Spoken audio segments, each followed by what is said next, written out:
Good afternoon to all. I welcome you back to the second session of the NAT-sponsored two-day national level online seminar on challenges and remedies in online education in rural India, organized by the IQAC of a college.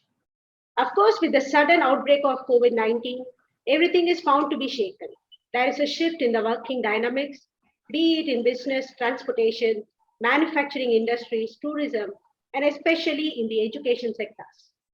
The pandemic caused schools and colleges to shut down during the lockdown period and thus paved way towards migration of students and teachers to online teaching learning. In India, around 250 million students were affected due to school closure at the onset of lockdown induced by COVID-19. No doubt, due to prolonged lockdowns, there was a rise in the number of dropouts, students' loss of interest in learning, behavioral changes, and difficulties in complete reliance on digital learning and establishing quality relationship between student and educators. The challenges have outnumbered when it comes to rural area. As such, the situation is still, we cannot deny the importance of digital tools, which has enabled and ensured continuous learning possible in the midst of many technical, geographical, and financial setbacks. So, we believe that this national seminar would unfold a discussion on the important challenges and remedies in online education in rural India. With this brief overview, I invite Dr. S. Femina, Head Department of English, to formally welcome and introduce today's eminent chief guest, Dr. Jyoti Parekh, Professor of Computer Science, Gujarat University, Navrangpura, Ahmedabad, Gujarat. Thank you, Swapna ma'am. Good afternoon, everyone. On behalf of the management, principal, and IQAC of Sri Kalishwari College, I take great pleasure in welcoming you all once again to the second session of the day one of a two-day NAC-sponsored national level seminar on challenges and remedies in online education in rural India. In the era of globalization, traditional education system is losing its relevance. And in today's world, everything changes very rapidly and continuously. More skills are required to work with very fast developing technology. Even the educational institutions are expected to produce graduates to cope with the technological development. The highlight of the last 2 years is educators have explored new ways to teach in different environments and new technologies to keep students involved and engaged. But as we move forward, it is important that we learn from all this experimentation how we could improve on this digital education. So, this seminar is the need of the hour. Today, we have Professor Dr. Jyoti Parekh, Professor and Head Department of Computer Science, Gujarat University, to unravel the density of this domain. First, I'm extremely thankful that Madam has accepted our invitation and is a part of the seminar. I take the honor of introducing Professor Dr. Jyoti Parekh. She has nearly 25 years of teaching experience. Her field of specialization is machine learning, deep learning, natural language processing, intellectual retrieval, technology for education, object-oriented paradigms. She is an active researcher. She has guided many research scholars for their PhD degree. She has written a book, Computer Abhimukh Sangathyatma Rithyam. She is a recipient of several awards for her book and also has the singular honor of receiving Learned Asia Educationist Who is Who Award. She has also to her credit publication of several articles in peer-reviewed reputed national and international journals. She has been on panel of research paper reviewers for many reputed international conferences. She has participated in many conferences, workshops, and presented papers. She was invited to be a keynote speaker and resource person for innumerable programs. Professor Dr. Jyoti Parekh has held several positions and responsibilities under which the important ones are member of Board of Studies and other statutory bodies at various universities, member secretary of Women Development Council and Internal Compliance Committee, Gujarat University, senior member of IEE, member of ACM and life member of Computer Society of India. She is also a member in NAC tier team. Dr. Jyoti Parekh is Gujarat University Regional Technical Coordinator of IIT Bombay Virtual Labs. She has been the co-principal investigator in the subject of information technology for MHRD sponsored UGC NMEICT e-content developed project EPG Patsala. She has been the paper coordinator for the paper Object-Oriented Concepts and Programming using C++ in the subject of Information Technology in EPG Patsala project. We are privileged to have such an accomplished speaker amidst us today to talk on pros and cons of digital education. Thank you, ma'am, once again. Let me also take this opportunity to thank our learner principal, Dr. S. Krishnamurthy, without whom this event would not have materialized. I welcome Mrs. Priya, IQAC coordinator, who has meticulously arranged this seminar. I welcome all the staff of the parent institution and the participants. Dear academicians, it is a great pleasure to welcome you all from far and near, faculty across disciplines. Thank you for the overwhelming response. Once again, I extend a very warm welcome to you all. We shall look forward to fruitful deliberation. Thank you for the opportunity. Thank you, ma'am. Thank you for introducing today's distinguished chief guest and making us spellbound by registering the voluminous achievement and accomplishment of our guest of honor. Now, I invite our distinguished chief guest to enlighten us through her speech on the pros and cons of digital education. Thank you so much, ma'am, for such a generous introduction. I'll just share my slides.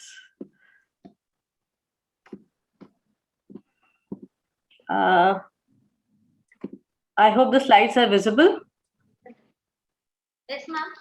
Okay.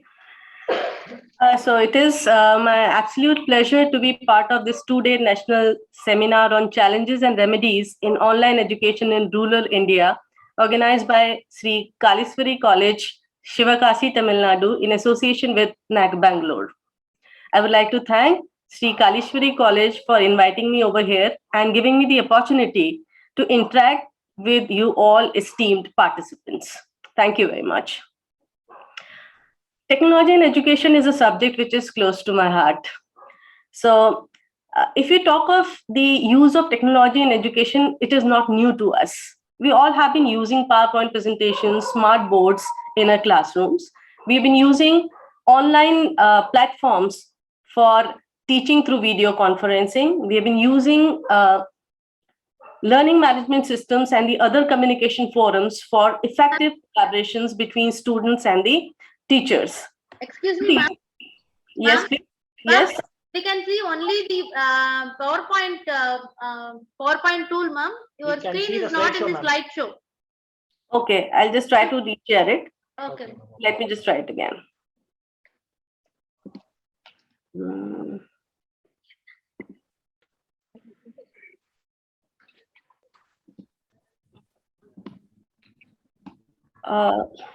Is it visible now? Ma'am, we can't see the slideshow, ma'am. Actually, we can see the slides PowerPoint. I don't know, but I'm sharing it. You screen PPT, ma'am. You just share the entire screen, ma'am. That's why then only it shows, ma'am. Okay.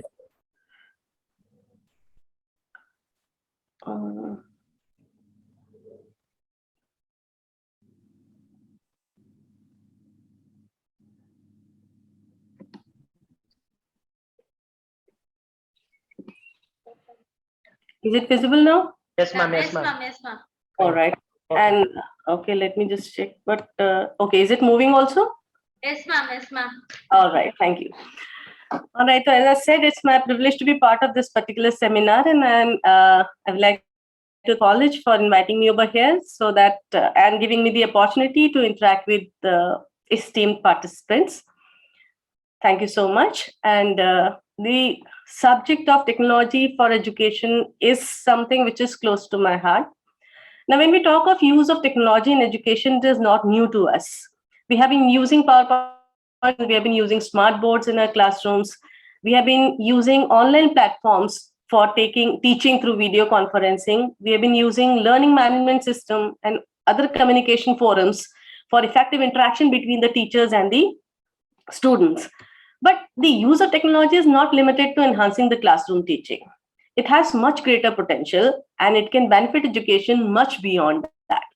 It is us to explore the potential of the technology and use it to or take the leverage of this technology to make this teaching more effective, leverage the technology to design engaging and learning courseware which can benefit students to great extent.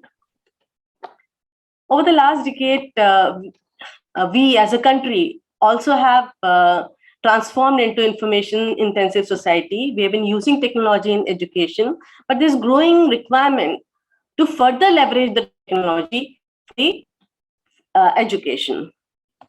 If you talk of digital education, which is also sometimes referred as technology enhanced learning or e-learning, it has already arrived. So the discussion is not that whether we should be using digital education or we should not be using digital education. Digital education has already arrived. In the past decade, we have seen there's a massive growth in online learning. And with the pandemic, this online learning has become a new normal. And the lockdown forced all of us to work within the confines of our home. And the teaching learning also happened from homes only. So digital education has arrived. Now, when we talk about digital education or any technology supported initiative, it definitely has its plus points, it has minus points. But the point is not to debate on whether it is good or it is bad. What is important or what is the need of the hour is that we look into that what is the impact this digital education is having on the overall education. We need to look into that how we can address the issues which are associated with digital education, how to overcome the challenges that digital education is posing, and how to leverage opportunities that the digital education offers. So the best part of digital education, if we want to see, to me, is that it is not limited to particular space or geography. We simply need to have an internet connection and we get an access to the plethora of learning opportunities. So what is the positive impact, I would say, of the technology in education is that the digital education has made it possible to have quality education accessible to all. Now, in today's time, I may not be able to get admission in IIT, but it is possible for me to learn from the professor from IIT. It may not be possible for me to go and study in Massachusetts Institute of Technology or maybe to Harvard, but it is possible for me to learn from the professors of these esteemed institutions. So at whichever corner of the world I am, whichever corner of the country I am, it is possible for me to learn from the experts from across the country, across the world, and which is a great advantage for the overall learning of the learners who wants to learn. The other advantage, if you try to see, is that the digital education makes it possible for us to learn at any time and from anywhere. Even if I'm not well and I'm not able to attend my college, it is possible for me to learn. It is possible that even when I'm not, if I have to move out or I'm traveling, if I'm keen learner, it is still possible for me to continue my learning. So, or if in any kind of a difficulty, the education does not, in the traditional learning system, if I'm not able to go and attend the classes, my college, my university at a specified given time, then I miss that learning opportunity.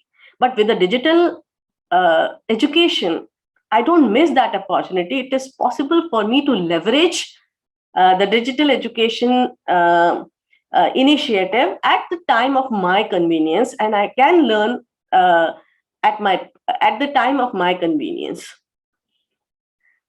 Though the traditional learning, the typical classroom learning scenario has many advantages, But one disadvantage that it has is that if in my class I am having 60 students, so if I'm having 60 students in my class, all those students may be learning at a different place, or some may be fast learners, some may be slow learners. So every learner has a different pace of learning.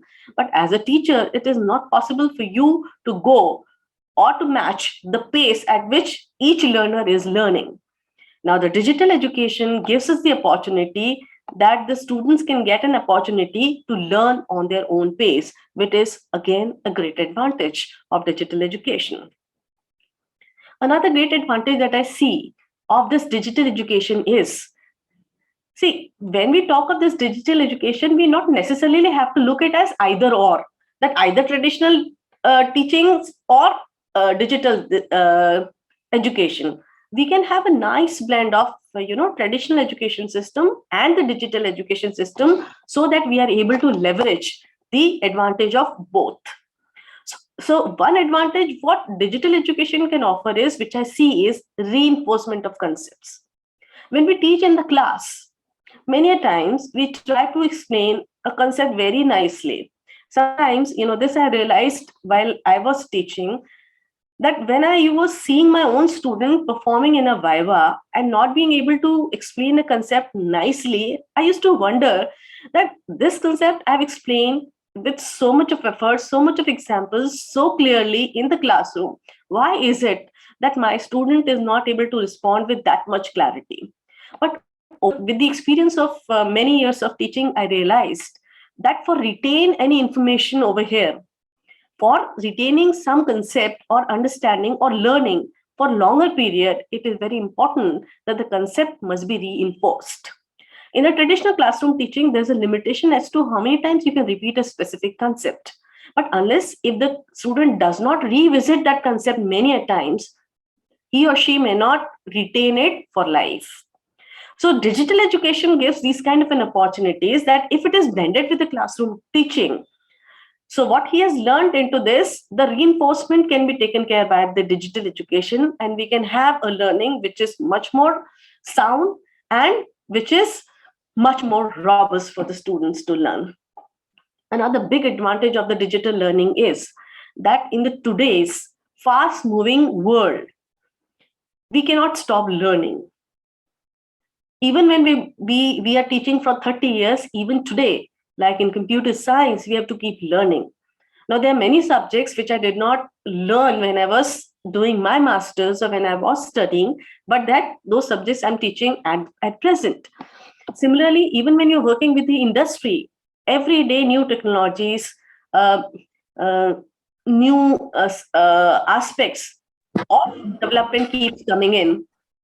Every time it is not possible for anybody to go and sit in a classroom to learn the new concept. But what digital education offers. There is some homework important. Exercise 1, 4, 5. So the advantage of the digital education is that it can also support continuous learning. Somebody who has graduated and is working and now at its workplace needs to learn new technologies or new aspects or new subjects, or might want to enhance the understanding of a specific subject further. Digital education gives the opportunity to everyone of whatever age, for whatever occupation, to learn throughout the life. Even when I'm working, since the digital education gives me the opportunity to learn anytime, anywhere, it is possible for me to learn while I'm working. I can keep learning also with the help of the digital education. So if we start seeing the advantage of digital education, there are many. What I've listed out here is which I see as the prominent advantages of the digital education or online learning or online education.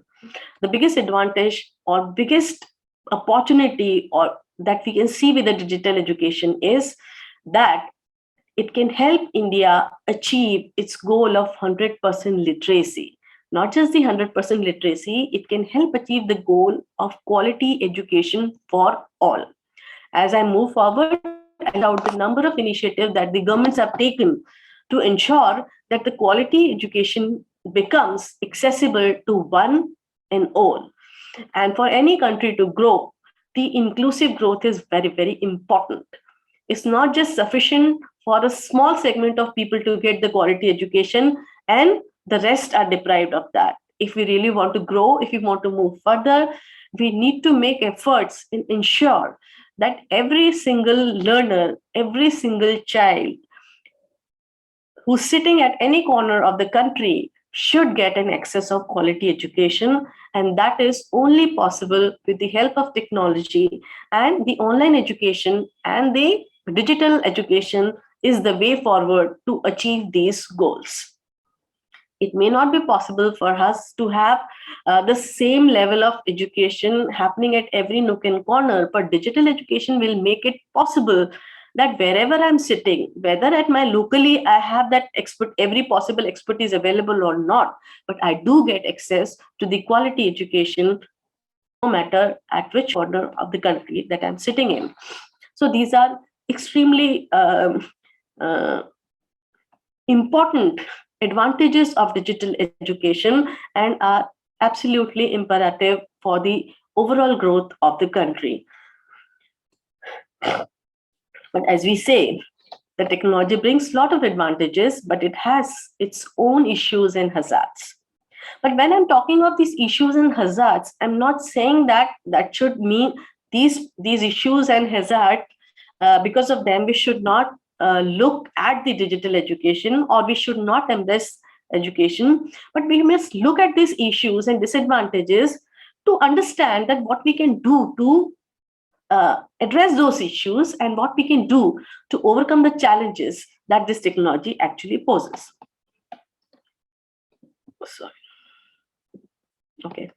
So if we look at the issues of online education, though the new education policy and the Digital India campaign is focusing on to enhance, making the digital infrastructure really robust. But at the moment, the biggest issue that we face with the digital education is that digital education or online education is possible only when the learner has an access to smart devices with certain level of capabilities and a good internet connection, which probably may not be available or which may not be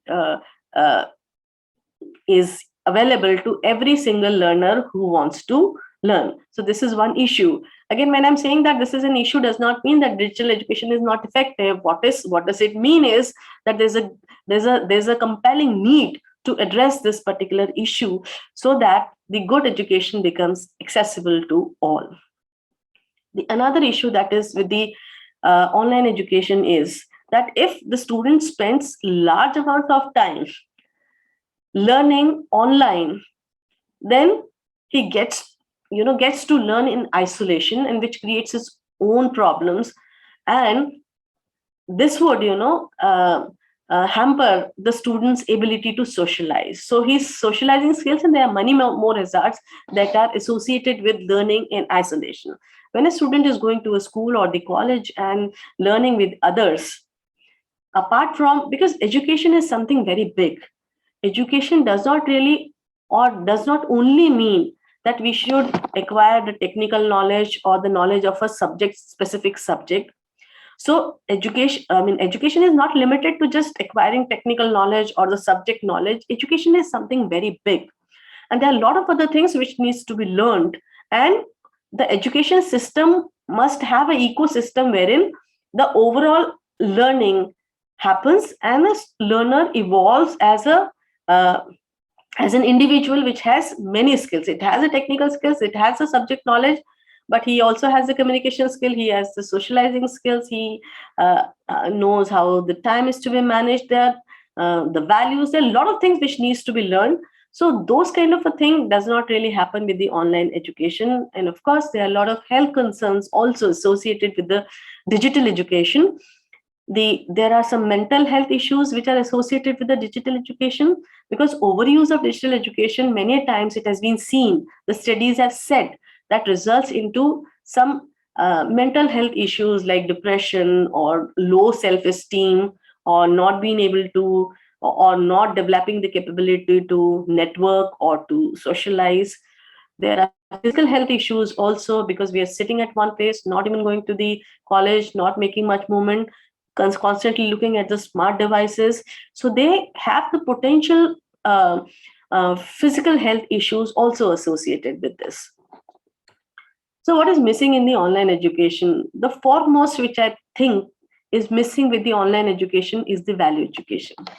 How do we learn education? Now, if we look at the Indian education system, the value education forms a very strong part of the education when we look at the education from Indian perspective.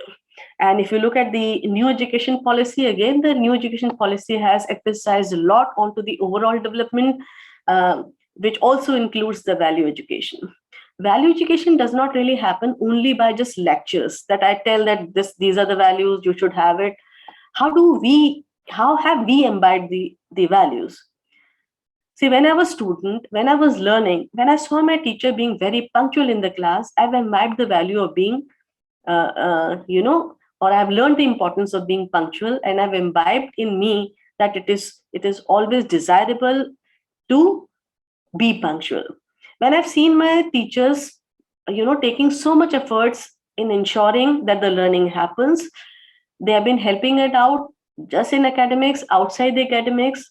When we see them, having compassion towards the students, when we see them helping their peers, when we observe them, how they conduct themselves, we actually imbibe the education, those values in us. So when we are learning in isolation, not with the peers, and we do not have that kind of in-person connect or the opportunity to observe how our teachers, how our mentors are conducting themselves, in that case, the value education gets missing.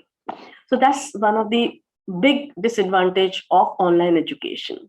Also, when we rely too much on the digital education, we miss out on to number of life skills. Like when I have to learn in a college or a school, I have to reach a specific time. So I have to manage my time this way, that, okay, these many hours I have to allocate over here. It's not in my hand to decide when I want to study. This is a timetable. I have to somehow adjust myself to be able to attend my school or the colleges. I learn time management. When I interact with my peers, my teachers, my other people in the educational institutions, I learn communication skills. And when I'm learning with my peers, I also learn to adjust with the peers. And there are many, many life skills that we develop when we are studying in group, not in isolation, with the class and with the one-to-one connect with the peers and the teachers. And also, the third major missing attributes which I can see in the digital education is that the physical activities are missing. So as I was talking about the physical health issues with the digital education, the lack of physical activity also results into many, many health problems, not just health problems. See, physical activities attribute to physical health, they also attribute to the mental health. When a child is playing a sport, he is not only being physically fit, he or she also gets mentally fit. So all of these things that we find missing in the digital education. So we have so many issues, we have so many things that we see are missing in the digital education. Does not mean that the digital education is not of use, as we have seen that if we want to achieve the goal of 100% literacy, if we want to achieve the goal of quality education for all, digital education seems to be the path forward. So what probably I believe we have to look into it, we have to look into it, the right blend of traditional and the digital education, so that we are able to leverage the advantage of traditional Indian education system and also the digital education. But we do not have a choice not to embrace the digital education, because the digital education has a lot to offer, and we need to leverage to ensure that we can enhance the learning among all learners across the nation. In new education policy 2020, also a lot of emphasis has been laid onto the integration of technology for professional education, so that we can transform the education and we can enhance the learning component. As I say, that traditional education has a lot of benefit, but it has a lot of disadvantages also, which can be addressed by the digital education. So we need to leverage the technology to bridge those gaps which the traditional education system may not be able to offer. So if you look at the central principles pertaining to the digital education, the education system, some of the steering principles are extensive use of technology in teaching and learning. As we move forward, we'll see that what are the strengths of the digital education that we can leverage. It also is emphasizing onto removing the language barriers. For that also the technology can help us in a great way. And why it is important when we talk of inclusive education, when we want to talk of quality education for all, for every child, every learner sitting at the corner of our nation, it is important that we also offer the education in the regional languages as well. And to achieve this goals also, the technology can help increase the access to the quality education. Of course, there's a lot of emphasis in using technology for managing education and management. I won't be talking much about the planning and management. We'll focus on to this. So now to achieve this, or to making this education available to all, Government of India has created a lot of platforms wherein the quality educational contents are available free of cost to every learner whosoever wants to learn. The only challenge that we have to overcome is that we need to ensure that every learner who wants to learn does have an access to a smart device with certain level of capabilities and have an access to the good internet connection.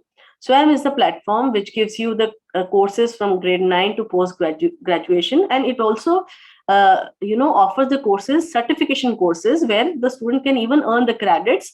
And now there's a mandate that all universities and colleges should recognize those credits, and students should be able to use those credits for previous.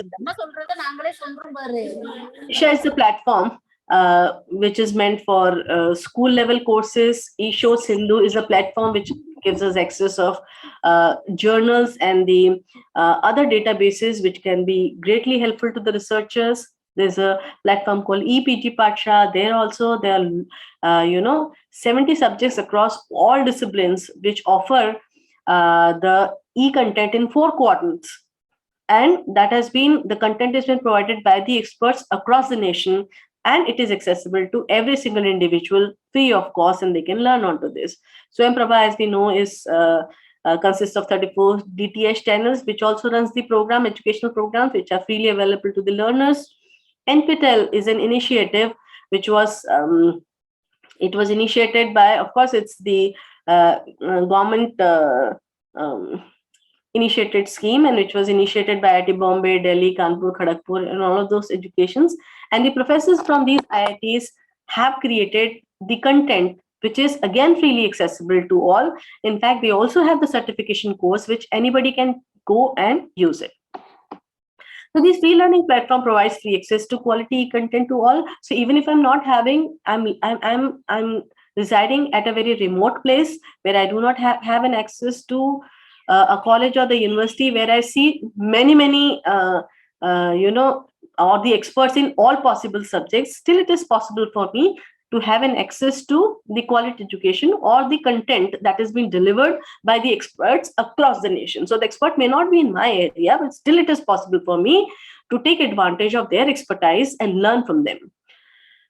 And the advantage is that these courses I can learn anytime, anywhere, at my convenience. I can learn at my pace. I can see it twice, 4 times. I can learn it, give the quiz. If I'm not understood, I can revisit. So I can learn at my own pace.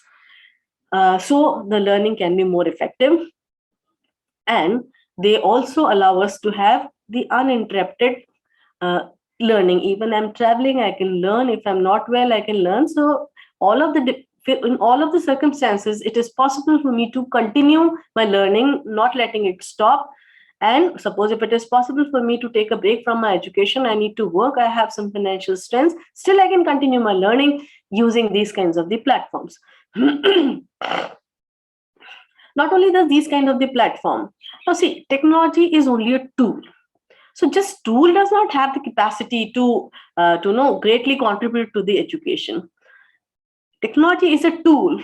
Now it is on us to use that tech tool so effectively so that it can greatly benefit the student.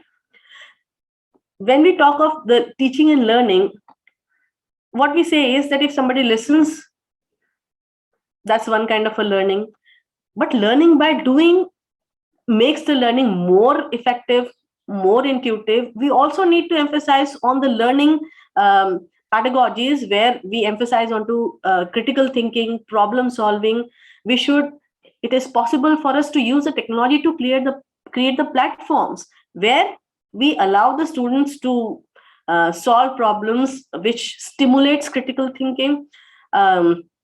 We can create platforms where we allow the students to do things on their own. So doing by learning is very, very effective. And so another initiative that has been taken by Government of India is the virtual labs. And it has been initiated by the consortium of 12 institutions, including many of the IITs. And now anybody can become their nodal center. So what is the virtual lab is that in science subjects, in engineering subjects, in medical sciences, many of the subjects, the lab education is also very important. It might be possible that at some of the places we may not have sufficient lab available, we may not have sufficient lab instructors available, or even if the lab is available, it is only available for the limited period of the time. So what is the virtual labs is that on my computer, in the simulated environment, I can perform the experiments. Again, the people might argue that actually going to the lab and performing the experiment and this way performing an experiment may have a difference. But then again, in college, you get an access to 2 hours of the lab. But if you want to practice, what do? These labs can help you greatly. And if you do not have a lab at all at your place of study, the virtual labs give you at least the experience of how the experimentation needs to be done. And that is much better than having nothing at all. And here, the labs, and there's a lot of work is going on in developing the pedagogies so that we allow the learner to experiment. And the one advantage of virtual labs is that virtual labs allows you to make errors. For example, if you're having a chemical lab, in actual laboratory, can you try some chemical which you are not supposed to mix it because it may result in a blast? You can't make a mistake. You can't afford to make a mistake. But in the virtual environment, in simulated environments, you're allowed to make a mistake, and that would help you learn better. Now, these labs have been created wherein there are a lot of hints are also being given. So I try doing things myself. If I'm not doing it right, it keeps me giving hints so that it with the hint I learn, I retry, and that's how I learn it. So the overall learning would actually improve. So as I said, the technology is just a tool. Now there's a lot of work which needs to be done on the part of educators to develop good pedagogies, use this technology and leverage all the potential it offers to create the learning platforms wherein the student can learn in a very innovative method and can surpass the learning ways which are being offered by the traditional classroom. So what are the limitations of traditional classroom? We should try to use the technology so that those can be overcome and the teaching can be enhanced and a nice blend is actually created. Right now, the biggest challenges that we have to overcome in the digital education is to keep the learning engaged. As we all must have seen that just learning like this, I mean, when we keep on learning online, in any way, even the classroom also, the span of focus of the student is not very big, very long. And in digital education, it is even becoming shorter. There's so much of distraction, so the focus is lost. So the challenge is that if we want to use this digital education to actually enhance the education, we need to create the learning courses, platforms, wherein we can keep the learners engaged. Another challenge is of evaluation. The learning is not complete without evaluation. Why do we have the examination? If we do not have examination, I don't think so the learning would really happen. So when we teach something, take an examination, then only we come to know that how many students have learned. and then only the student also comes to learn that how much they have learned. So teaching evaluation, this cycle actually brings the best of the learning that can really actually happen.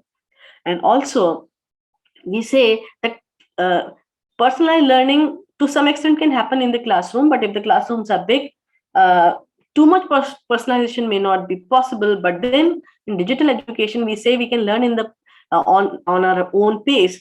But then we also need to address that how we can make these platforms which can provide personalized content to the user, or which can decide on person to person basis that what next to offer to ensure that a good learning actually takes place.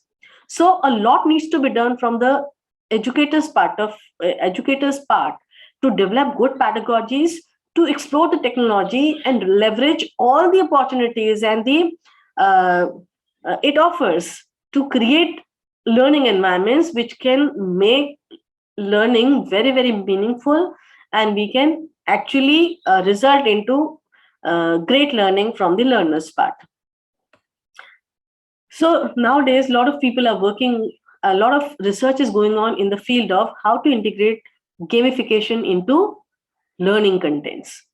We know that nowadays the children are hooked to the games, and so those leaderboards and those rewards and the achievements and the challenges it puts, all those things keeps them engaged. So now, since they remain so much of hooked to the games, now why not use that gamification that makes those games engaging for the child into learning materials, so that the learning material, the platforms or the learning courses, or whatever the learning courses that we are creating also become engaged, that much engaged for the students, and the problem of we overcome the challenge of short focus, or not the short learning span that usually the student will have. They lose the interest very fast from the online teaching material. So to engage this, a lot of research which needs to be done on our part. Artificial intelligence, a lot of research is also going in the field of the artificial intelligence, which could be used by assessing that how the user is interacting with the course, with the learning material, and try to understand that what kind of learner the student is.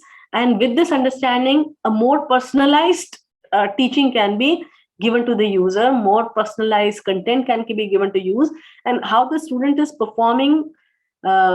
Based on this, we can decide that what next to offer to that particular student. If we can achieve that, in that case, we would be able to leverage the potential or the power the technology has, and we can really make the digital education beneficial, give true benefits to the learner that we are having.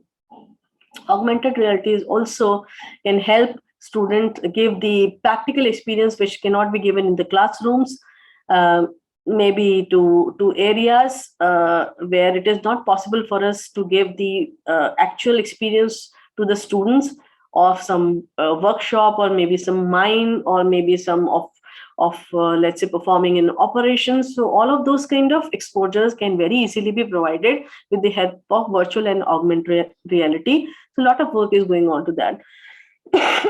So robotics also can help you in giving good exposure to it. Now there's a digital India campaign calls for, or the Digital India policy is now focusing on investment in digital infrastructure, so that the issue of not having access to good smart devices and the internet can be overcome. Development of online teaching platform tools and digital contents, and that too free of cost, so that the education becomes accessible to all.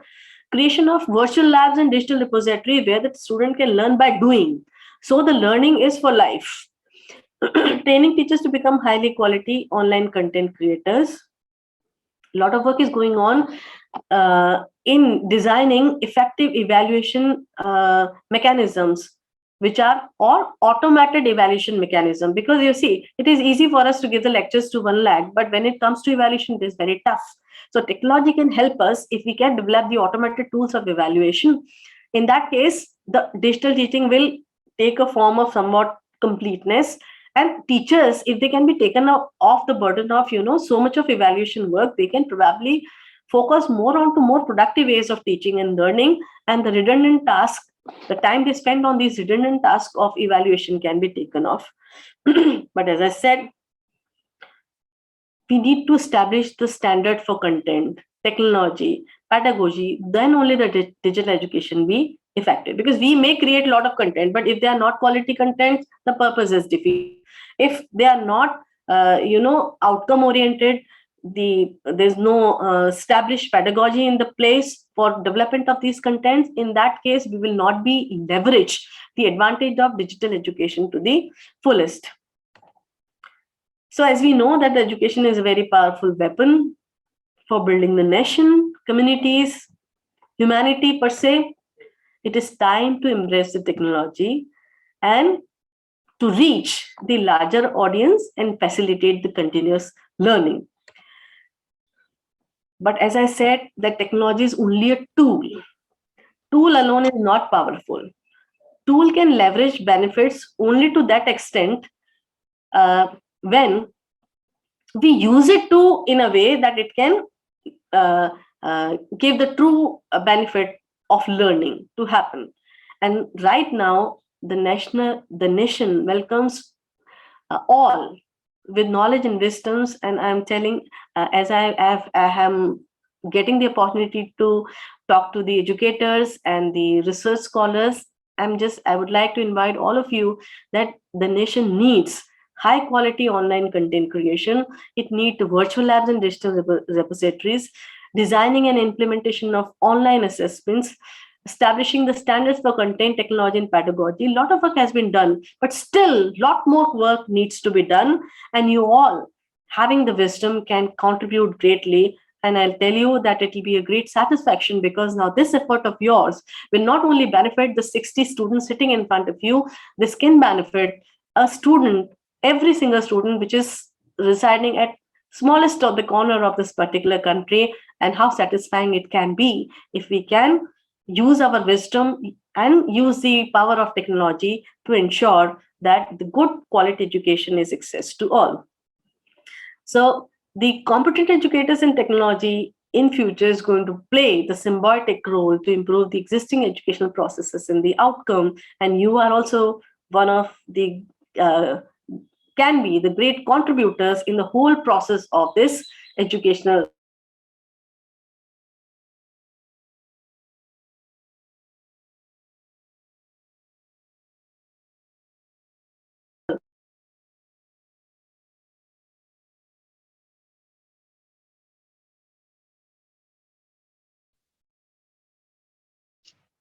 Ma'am, your voice is not audible, ma'am.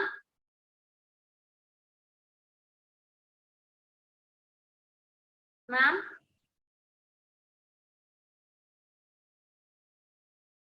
Opportunity.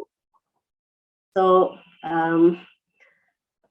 if there's a comment or deliberation, I'll be happy to discuss onto this, but that's all from my side. Thank you so much for the opportunity. It was absolute pleasure being here today.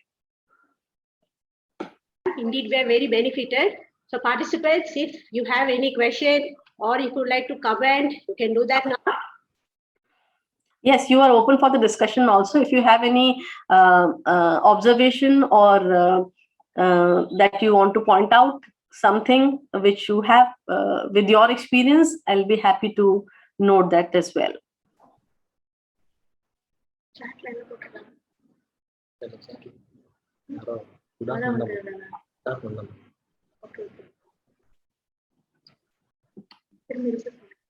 Yes, participants, if anybody, if you are willing, you would like to go for discussion, you can do it now. You can unmute yourself and you can discuss.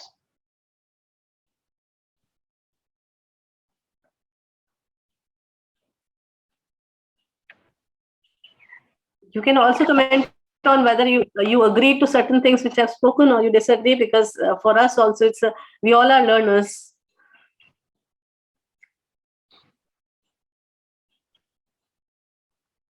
All right, so I don't see any comments or the observations, so I'll stop the screen share. Yeah. Thank you, ma'am. We are obliged for having you in this intellectual forum. We cherish every word and idea shared by you in this forum on the benefits of technology. It was like revisiting the past decade and understanding the present digital world and the challenges it poses. Interactive learning has been through many changes. Possibly, it will go through many changes in the near future as technical innovation and reliance continues to abound. Ma'am, the whole session, the entire session was indeed was filled with so many information. You shared so many things, starting from the issues that we face every day, the challenges, and how to overcome, and of course that we cannot do away with this technology, and how to use this technology, and what is the future of technology. And my observation is like the advantage of digital learning is like it is possible anywhere at any time. Digital education has made possible to learn at our convenience and continuously. And as you said, that digital education would help us to achieve the goal of providing quality education. However, there are certain issues like we require smartphones, lack of socializing skill, and many other things. But still, we need to overcome such issue because we need to reach the students throughout the country and be benefited. And above all, ma'am, as you said, and you had ended beautifully, like we need to embrace technology, and we completely wholeheartedly we agree to it. We thank you, ma'am, for sparing your valuable time with us. Thank you once again. Ma'am, thank you so much. And the crux of your message is effective education and can happen with the right blend of traditional and digital education. So that's it, ma'am. We would like to appreciate your effort for sparing your time for us. Thank you so much, ma'am. Thank you so much. And I would say that all of us should try to contribute to this education, because now this technology has opened the gates that we all can contribute for a quality education for every single child of this country. And this is something very, very noble that we all should try and attempt. The technology is very, very powerful. So let's not look at only the bad part of it. We try to answer those disadvantages, and we look into, we try to, we should try to exploit the power and try to create an ecosystem, educational ecosystem, which can have an inclusive, every single child gets access to good education. Thank you so much. It was absolute pleasure being here. Thank you, ma'am. Thank you, ma'am. Thank you. Thank you.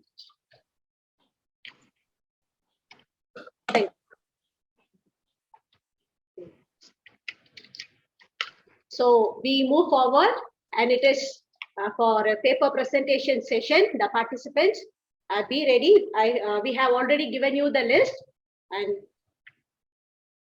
as per the list, we will be proceeding with our presentation.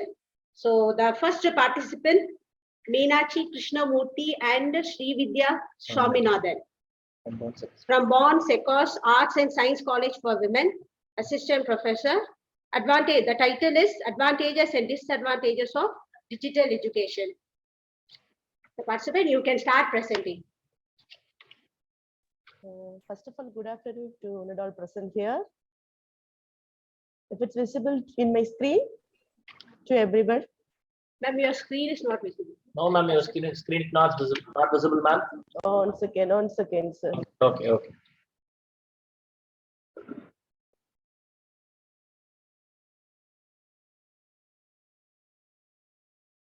One second, sir. Okay.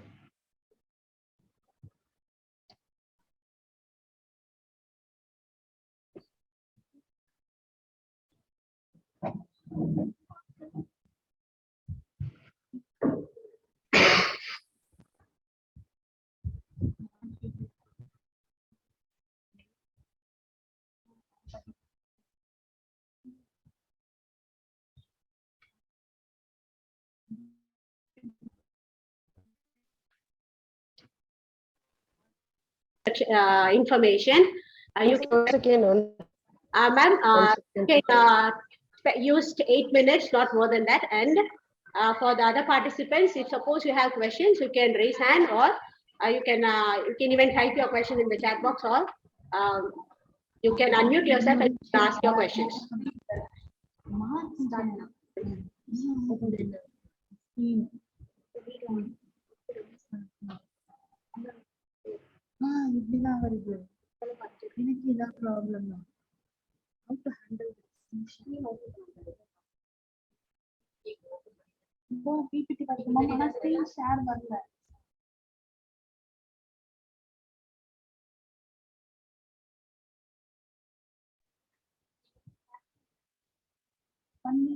Ma'am, if it is visible in my screen, ma'am.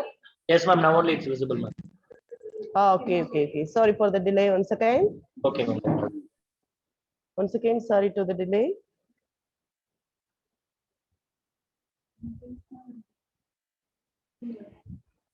Okay, let's start with the session, sir. Okay, first of all, Not visible, ma'am. this is not visible once again. I have some problem.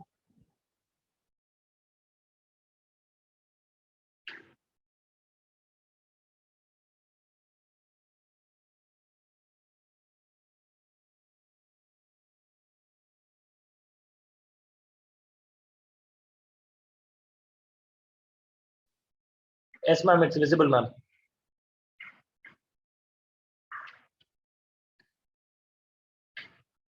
Ma'am, you can start presenting.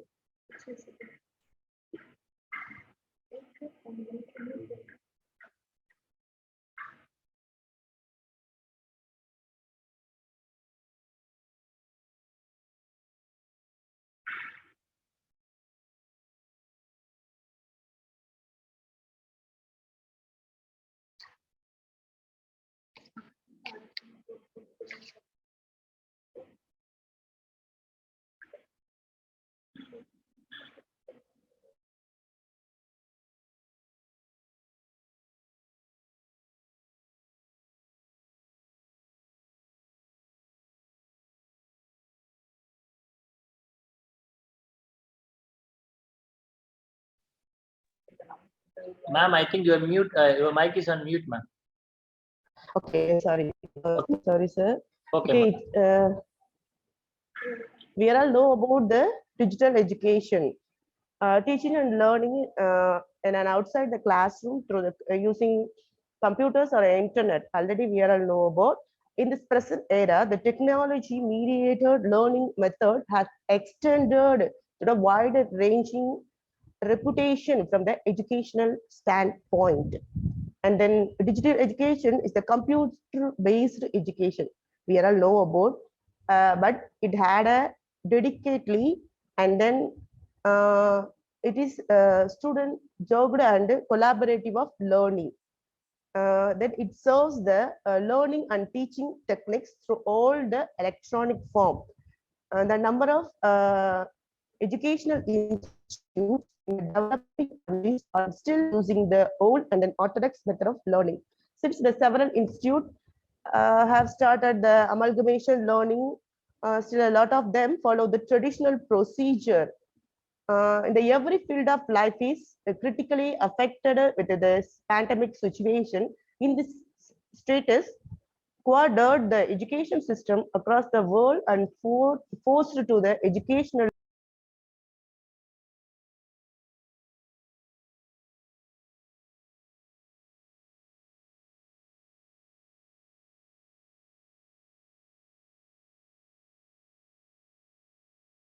which are not ready to accept the new method of teaching. Then they are left no choice except to change their methods and switch to online teaching and learning. The undertaken research explored the significations, benefits, drawbacks, and welfare of the digital education, both for the two teachers and then students also. Then every field of life in next, these are all the objectives we are using in this phase. Every field of life in drastically affected by the COVID-19. The field of education is no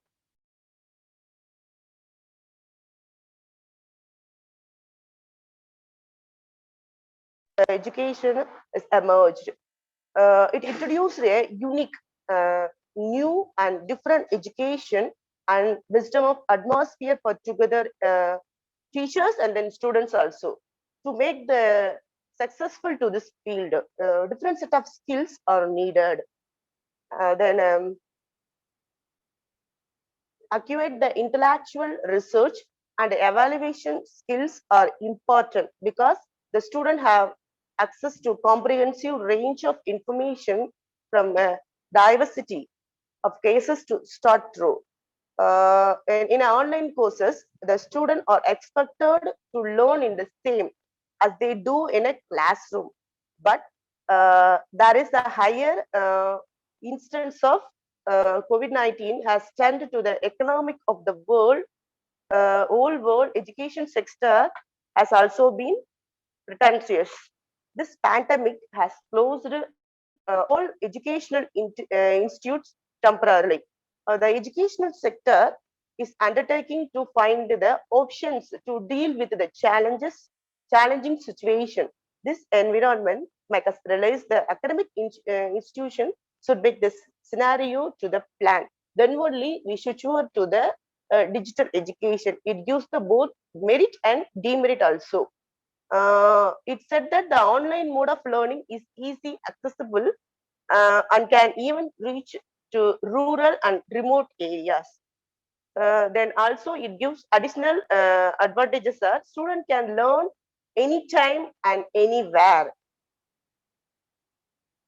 Then the main goal of digital education is it's providing the statistics through the alternatives channels such as e-book, CDs, like that. The education and the instruction style have been revolutionized. It described the traditional method of teaching and described the use of chalk and board to impart to the learner during the classrooms. The teaching method also to be changed. It gives the efficient manner to learn the student and then both teachers also. That means instructors. Thus teaching and then learning both become simpler, easier, and then more effective digital education. It's not a new term which focus on the uses of computerized system to make the learning process easy and then effective. And then online mode education depend on the one kind of purpose. Just only it can understand it, not in a practical manner. This is the main drawbacks to the digital education. According to Almost the time. kind of education, uh, Ma'am, sum up your content, ma'am. It's almost time, ma'am. hello. Ma'am, Ma'am. it's almost time, ma'am. Can you sum up your content?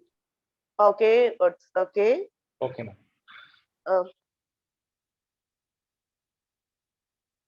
Top e-learning apps. These are all.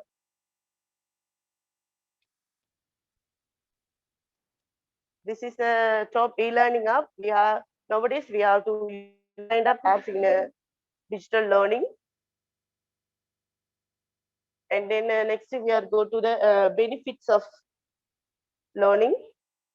It's flexible when issues of the time and place are taken into the consideration.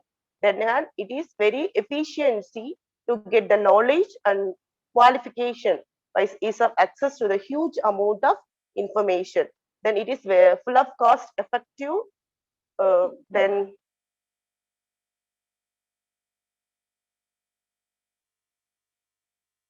the use of digital education allows self-spacing. It helps to compensate for the sacrifices and academic staff, including instructors and teachers, as well as the facilitators, lab technicians, etc. Then it's also have a both demerits also. The most important is the learner undergo the remoteness as well as the lack of instruction or relations. This is the main drawback to the digital education.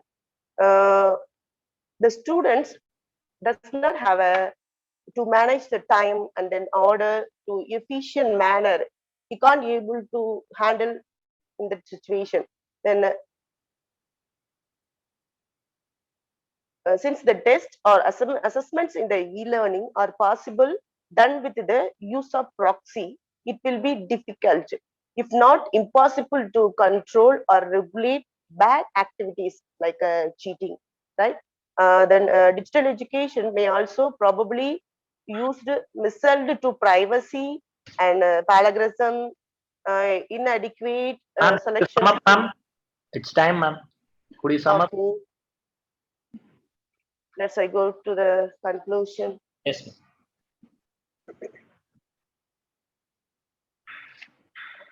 Okay, all the field had both merits and demerits. The COVID-19 pandemic has changed the picture of whole universe in the 21st century. Every department stuff is affected. In this time, we lost of learning the method have been spent on creating a more content, but it is better late than ever. Then e-learning makes a easiest way to the learning. The learner learn with the great comfort at any time and anywhere with the use of technological tool. Then overall, with this literature, we explains the both merits and demerits. It should be the implemented in educational, not only the pandemic, but is peaceful situation to our faculty, administrators, and students, so that they may enjoy the full benefits that come with its adaptation and implementation. Thank you so much to giving this opportunity. Thank you, ma'am, for the nice presentation. Thank you so much, sir. Okay. So the next participant is Dr. T. Ganga Parameshwari and Ms. Gloria Jemi Christopher from Triple V College. The topic is e-learning in rural community.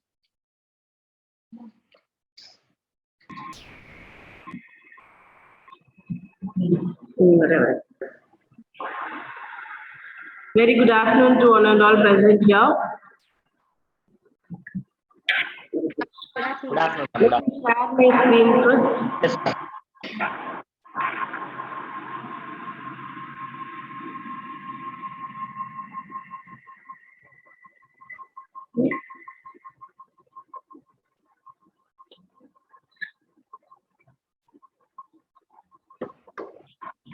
Is my screen visible? Ma'am, it's visible, ma'am. You may start the presentation.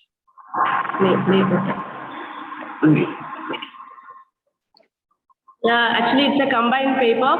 Dr. Gloria Jemi Christopher is sharing the ideas for this paper, and we are from VV Vanipatmal College for Women, Vidhinagar.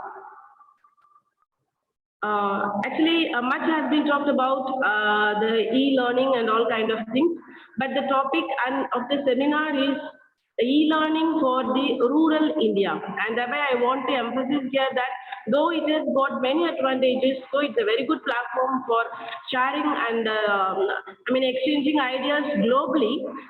Considering India and Tamil Nadu and Virudhunagar to be the very base form of a rural place, it could not be make all kind of wonders happen in this educational setup. So the affected trio, here I have mentioned students, teachers, and as well as the administration. I have missed parents, though parents come in any one of the forms. And undoubtedly, these three have been affected, and the entire education system is something like missing the path in the vision of giving education to all. Right. As much have been, again, I just want to emphasize here, it's talked about, I just want to collect some of the, highlight some of the points. Actually, what are the issues we could find in a rural India, rural community like Virudhunagar? It is something like, I have listed out the details, financial challenges. Obviously, the income as well as the family background could not bear with the financial background that needs for the online education. Then cultural challenges. Most of the houses, most of the rural households do not have the advanced level of Android phones, okay, and thereby it's a cultural challenge for the people that they are not used to the way of exchanging ideas in a touch system of mode of communication. And moreover, the culture that we are with this place could not match with this online education mode. And then talking about this quantitative challenges, it's definitely the response from the students and the evaluation process of the students very well say that the quantity of the teaching learning that underwent is really missing. And then coming to the qualitative challenges, definitely we have seen so many dropouts, and so the number of student strength has been decreased due to the online mode of education because of this pandemic, of course. But anyway, it has changed the entire setup. And then technical issues, we could have seen so many technical issues when we are presenting some kind of the conferences or any of the meetings, and that way students of rural community find it very difficult to go with all kind of these technical glitches and issues they underwent, and so they just stop their participation, and they leave without informing the teachers or without bothering about the connectivity issue they have got. And that way, I have also, listed out the individual issue here.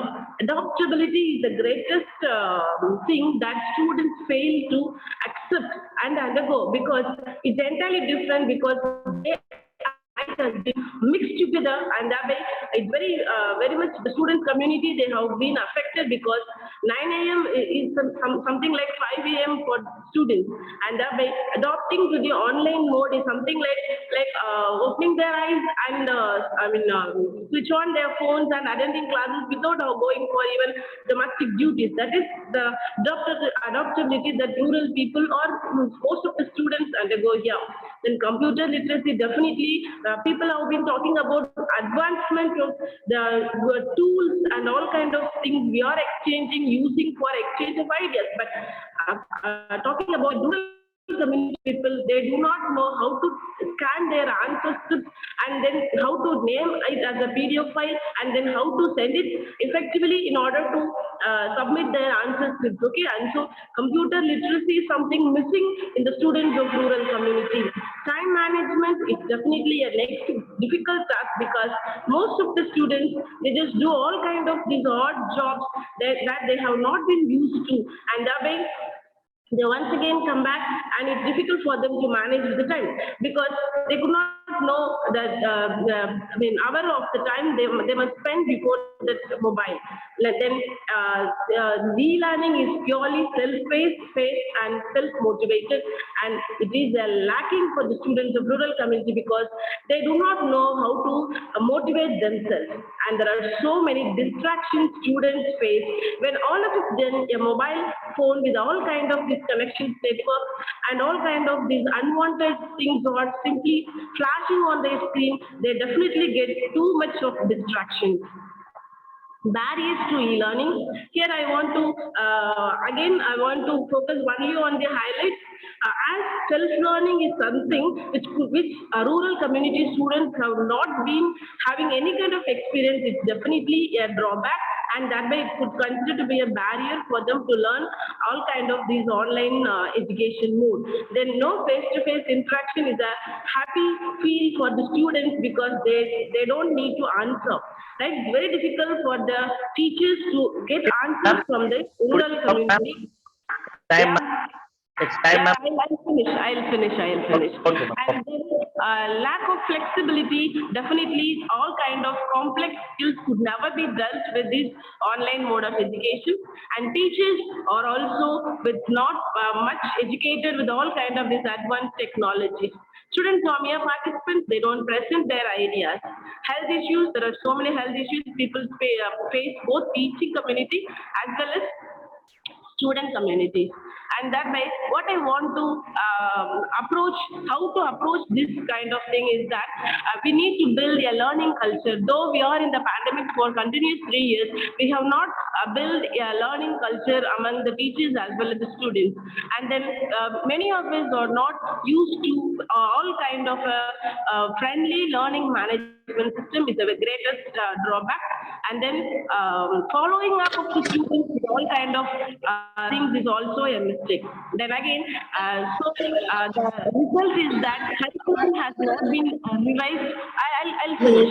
Curriculum has not been revised. and thereby there are so many dropouts. So this is the real impact that students of rural community face. Thank you very much for giving me an wonderful opportunity to share my idea. Thank you, ma'am.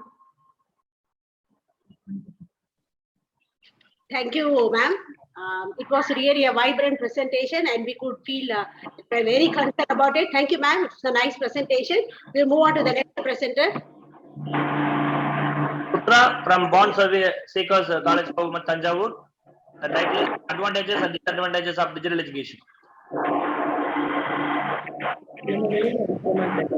On advantages and disadvantages of digital education. I'm so happy for this opportunity. Thank you. Putra ma'am, your screen is not visible, ma'am. Yes, sir. Just now I'll share. Okay, okay.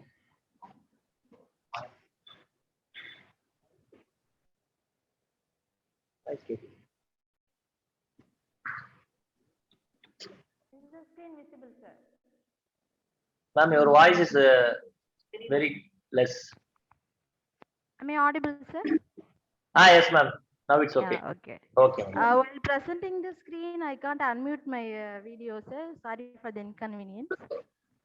Okay, ma'am. No issues. Yes. I'm Uttara from Bonsecus Arts College for Women, Tanjore. I'm going to share my views on advantages and disadvantages of digital education. First, how we started this digital education because of COVID-19. Okay, because of COVID-19, we have to close all the educational institutions all over the world. This tested the preparedness of universities to deal with a crisis that requires the help of advanced technology, including hardware and software to facilitate effective online learning.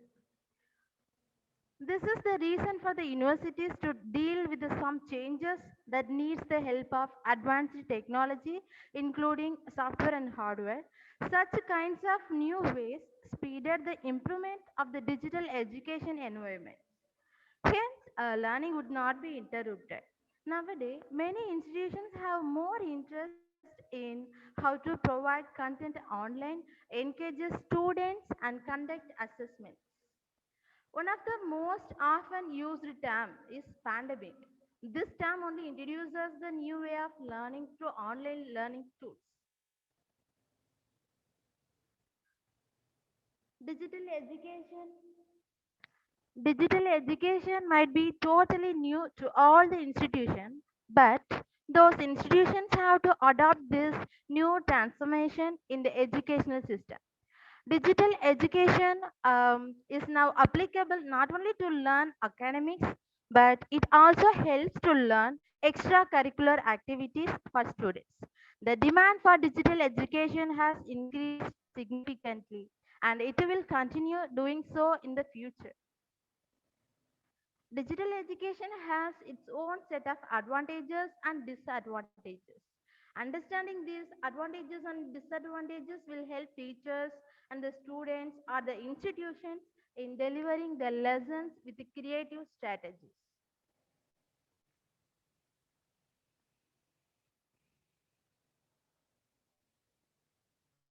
We know the meaning of the proverb, time is gold. Yes, this proverb shows the importance of time. We need to spend too much of time for the travel when we go to a traditional classroom. Okay, if it is traditional class means we have to get earlier, we have to prepare lunch, we have to get bus, and we have to go to the institution. Okay, but during the digital education technology, everything is changed. Okay, digital education is one of the most advantages. We can save our time by avoiding transportation and accommodation. Hence, the digital education is one of the best way to save our time and also money, because we need not to spend any money for the transportation.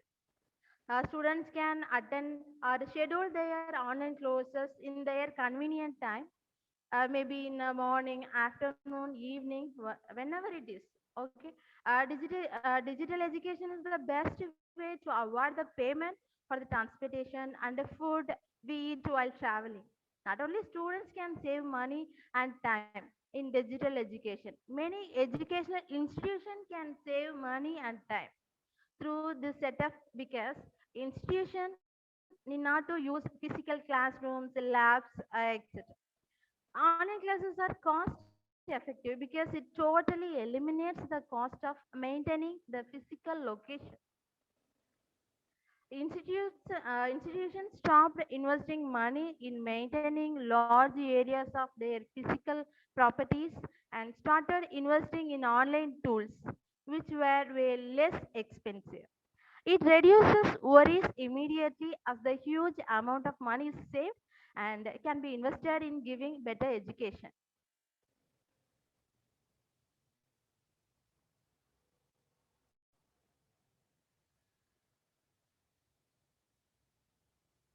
Digital education offers teachers many creative methods to handle class to the students, such as videos, PDFs, or podcasts. Teachers can add these tools as a part of their lesson plans. Students can be backtrack the videos and audios materials as many times as they need to understand the concept of a particular lesson. Students have more benefits in online class. If it is regular classes, they need to meet their teachers as usual. Here Excuse me, ma'am. students can't. Could you sum up, ma'am? Yes, It's sir. time, ma'am. It's time. Could you sum up? Yes, yes, sir. Yes, ma'am. Yes, sir. In online classes, students can maintain their attendance. They can record their videos and audios while class is going on. So they need not to hesitate to ask doubts to the teachers. So these are the advantages in the classes. Likewise, teachers can handle many students in one class. More than 50 students they can attend in one class. So I think advantages has education much more simple. Education become very easy to all the students. Just I want to tell a few disadvantages. Um, because of media, social media, the interactions has reduced in between the students. While they are attending the courses or online classes, they may get any notifications from social media, so they distract from the class. So they miss their concentrations from the studies. They may have some signal issues so that they can't continue their classes in online. So this is the main reason for many rural Indians to complete their studies. So there are some few disadvantages only in digital education. So in my point of view, I'll tell there are many uh, positive ways for the advantages of digital education. So we can concentrate on the positive only. So the digital education is spreading all over the world, so that it is the best way to uh, develop our students' knowledge. Okay, thank you so much for this opportunity.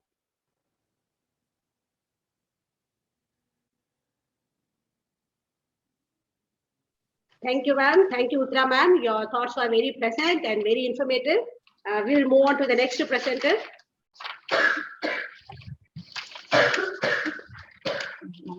Next presenter is Raja Rajeshwari and Nitya Palanivelu from Bond Seckers Arts and Science College. The topic is e-learning in rural India. Rajeshwari ma'am, you may present now. Nitya ma'am. Special afternoon, sir. One and all present in this seminar. Really, we are from the morning session. It was really informative. Thank you for providing such a wonderful platform. This is a combined paper actually. Our topic is e-learning in rural India. Firstly, I start with one quote said by the human computer, the so-called human computer, Shakuntala Devi. Education is not just about going to school and getting a degree. It's about widening your knowledge and absorbing the truth about life. My objectives are, so sorry, the slide is not shown. Ma'am, your screen is not. Yes, sir. Sorry for the inconvenience. Okay. One second.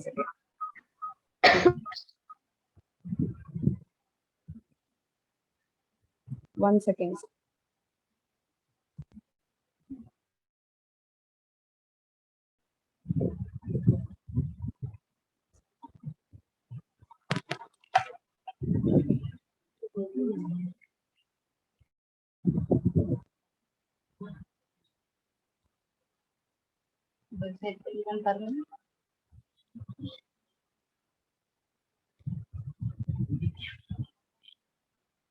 Oh,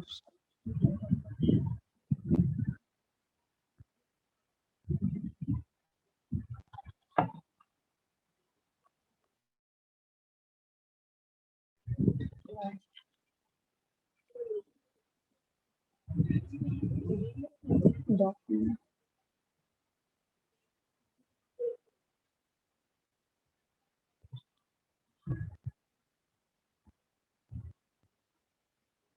It-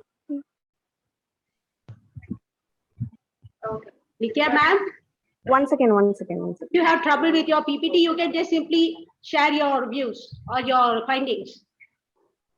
Okay. As we are running short of time. Okay, okay, okay, okay. Inconvenience. That is show for me. Okay. In this presentation, my objectives are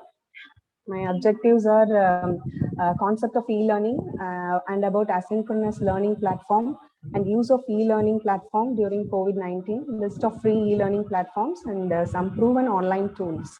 My abstract is e-learning has not just came today, it existed since 1999. Okay, the world was at first utilized with the word e-learning was first utilized in seminars and conference, but simultaneously came over as online learning, virtual learning, likewise. So and the impact of COVID-19 made e-learning to reach all over rural areas in India. So this pandemic situation made the e-learning teaching method as a main alternative teaching method of Indian all over the world. So in this study, my major objective is to find how many e-learning platforms, use of e-learning platforms, and how the Indian government developed the e-learning platforms for students. So in that way, this presentation goes. The various e-learning platforms during COVID-19 situation, such as Zoom, Google Meet, as we do now, WhatsApp, Telegram, YouTube, Google Classroom, Swayam Prabha, Sham, Pathshala, E-Kalpa, E-Pathsale, E-Ganga, E-Gyan Ganga, NEOS, CBSE oriented videos, National Digital Library of India. So likewise, it goes on. Globalization is the major factor that necessitated creation of online training solutions. So employees all over the locations, students from all over geographical locations connected in this online traditional way. Because this e-learning is a time consuming and cost effective. E-learning played vital role in education as it supports and gives deep knowledge for all of us in concerned field. So the basic ideas, methodologies, and the tactical grounds are not new. This paper really concentrated on e-learning platforms that are available through Indian governments and various other international apps. So concept of e-learning is just an advanced electronic information and communication media like CD-ROM, DVD, or teleconferencing, or video conferencing, or email, or live chats, or web blogs. Okay. According to Rosenberg in 2001, he said that e-learning refers to deliver a broad array of solutions to enhance knowledge and performance. Let me tell about the synchronous and asynchronous learning platform. In contrast to the rigidity of synchronous learning, synchronous in the sense it is ordered, it's a pre-planned one, but asynchronous learning is a learning that happens in a disorder manner. So it contains videos or audios or likewise it goes on. So example for asynchronous learning activities, it's just a learning happening offline.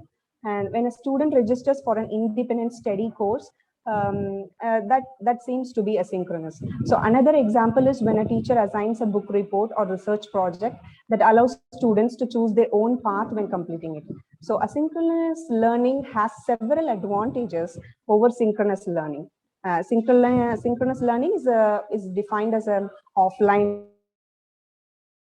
right? So the first advantage is in saving time. So that was the major advantage. And in an online learning environment, you can avoid the wastage of time while dealing with the students and some technical issues we may undergo on the online. So customizing the learning materials is a major advantage of e-learning. So use of e-learning platforms during COVID-19 situation is blended learning. Blended learning, we all know, blended learning is a combination of multiple approaches to learning.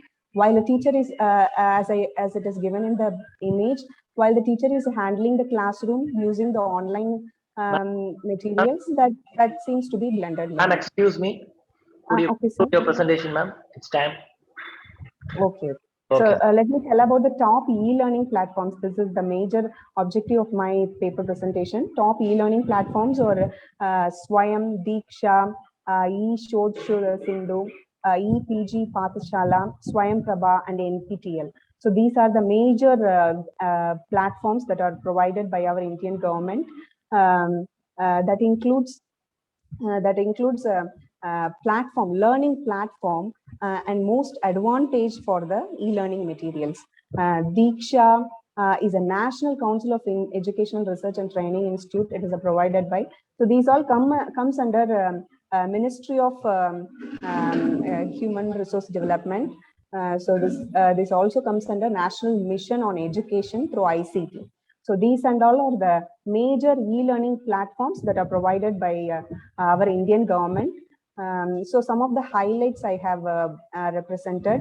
So through NPTEL, the YouTube channels, educational contents are largely viewed by the students. So that and all are my highlights. The educational video contents are highly viewed by the rural peoples also, rural students also. My conclusion is, from the above discussion, we come to a conclusion that the e-learning platform plays a vital role and gives a good effect for education in India. So in larger terms, technology based on learning through Google Classroom, video conferencing, YouTube, blended learning, asynchronous method, or playing a vital role in e-learning. So government is also providing many e-learning platforms to develop the COVID-19 pandemic period or period other than normal days also. In pandemic situation, in the e-learning platform was a different way of teaching learning process. So Human Resource Development Ministry developed initiatives like Vidyadan, Yukti, Bharat Pode online, likewise. So finally, I conclude that education is not just about going to school and getting a degree. It's about widening our knowledge and absorbing the truth about life. That's it, sir. Thank you. Thank you, Rajesh ma'am. That was splendid. Your presentation was very beautiful. PPTs were very well structured. So thank you. Thank you so much. Okay. And the next presenter is Mr. Viswanathan. The title of the paper is Online Education on Pandemic Issues and Solutions.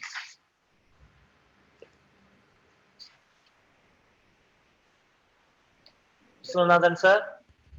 Sir, now 1 minute. Okay, sir.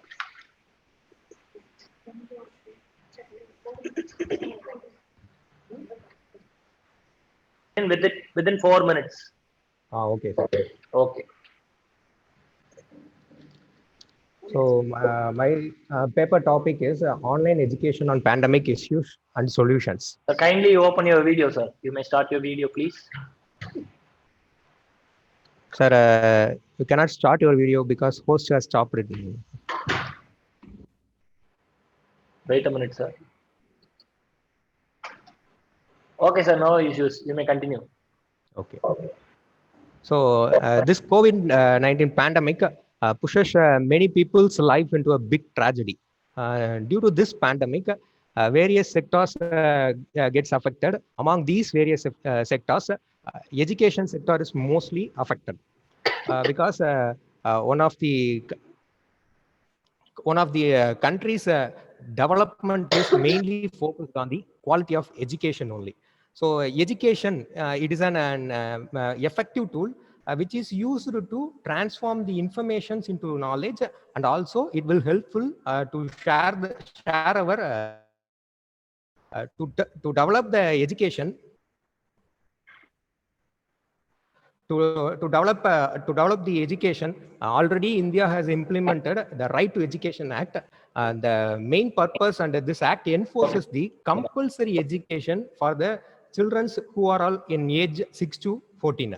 So the purpose of this act is to ensure education even for a poor background students. So this is the purpose of this act. Based on these all problems, this paper discussion is mainly focuses on the issues faced in online education and what are all the solutions can be provided for an effective online learning. So before getting into the topic, let us have some introduction part. According to UNESCO report, after a lockdown from March 24 to 2020, 321 million children in India are idle in education due to the school closure. Due to this pandemic, yes, education of a student also affected by the family's income, which means family's economic. Because due to the lockdown, the employment opportunities also affected massively, and at the same time, all the sectors were gets closed. The family economy also affected. Because of this, if for example, if a family can afford only one children, the school fee, only one children's school fee, then the family gives the priority to boys child. So here comes the gender equity. Here comes a big question mark about gender equity. So to avoid these problems, e-learning enhances learning by expanding and complementing face-to-face learning rather than simply replacing it. So here comes the e-learning. Now let us see about issues in online education. The basic issues in online education are, first, the students' lack of motivation. Even it is an online learning, even online learning was thought to be a new interactive and immersive method of teaching. The lack of motivation is due to lack of interpersonal contact between the teachers and the students. And the next issue is infrastructure issue. Though it is an online learning, but it doesn't need large buildings or large classroom, chalks, tables. It doesn't need, which does not mean that online education doesn't need any requirements. But here there is some of the needed requirements. Needed requirements like electricity, power electricity, high bandwidth internet, and appropriate software tools are needed for the online education. Next, third issue is in-person interaction is lacking. The physical interaction between students and the teachers are lacking. And then fourth one is course design and quality. Even, sir. Sir, could you conclude your presentation? It's time. Yes. Okay. Yes, sir. Yes, sir. Okay. Solutions are a web application for online educations. There are many web applications are available. Century Tech, Class Dojo, Edmodo. These are all web applications, foreign web applications, which is used for online educations. And the mobile applications such as Cell ED, NZ Education, Funzi, which are all used as mobile applications. And offline tools. The companies which are Colibri, Rumi, Usted Mobile, which will provide offline tools for online education for sharing the massive open online course MOOC platforms. The private, here I have listed out the private MOOC platforms, Alison, Coursera, iCourse, and live video communication platforms such as Skype, Teams, Hangouts, Meets, and the last but not least, tools to create a digital learning content. ThinkLink, Bunsi, Edpuzzle. These are all the contents. Using these, we can create a visualized content like images, videos, etc. And the final solutions from my side, it can be provided by government and educational institution. And the government can implement various educational schemes to fund both private and public institutions. From that funds, educational institutes can plan accordingly and advise a plan for online education. Plan accordingly and arrange smartphones for poor background students. So finally concluding, the COVID-19 has a huge impact on education sector, but it provides us numerous opportunities for us in technologies for both teachers and students also. Thank you, sir. Thank you. Thank you, sir. Thank you, Vishwanath, sir. Your presentation was like roller coaster. You put your observation in a very beautiful way. Thank you, sir. Thank you, ma'am. Thank you. Thank you, Vishwanath, sir. Next, Ms. Devi from Biotech Department. The title of the paper is Role of Virtual Laboratories in Learning Biotechnology. Very good afternoon to all of you. Wait a minute, I will share my screen. Okay, ma'am.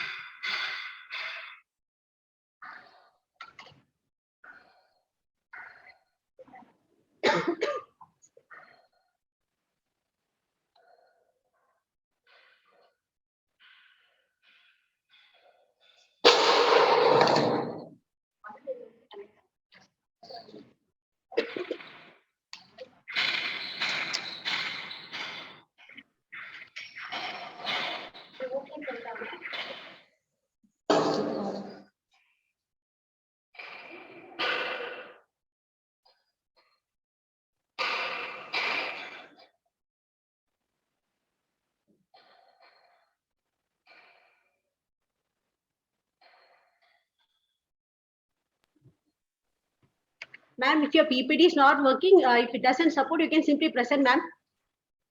Yes, ma'am. Wait a minute, ma'am. I will present.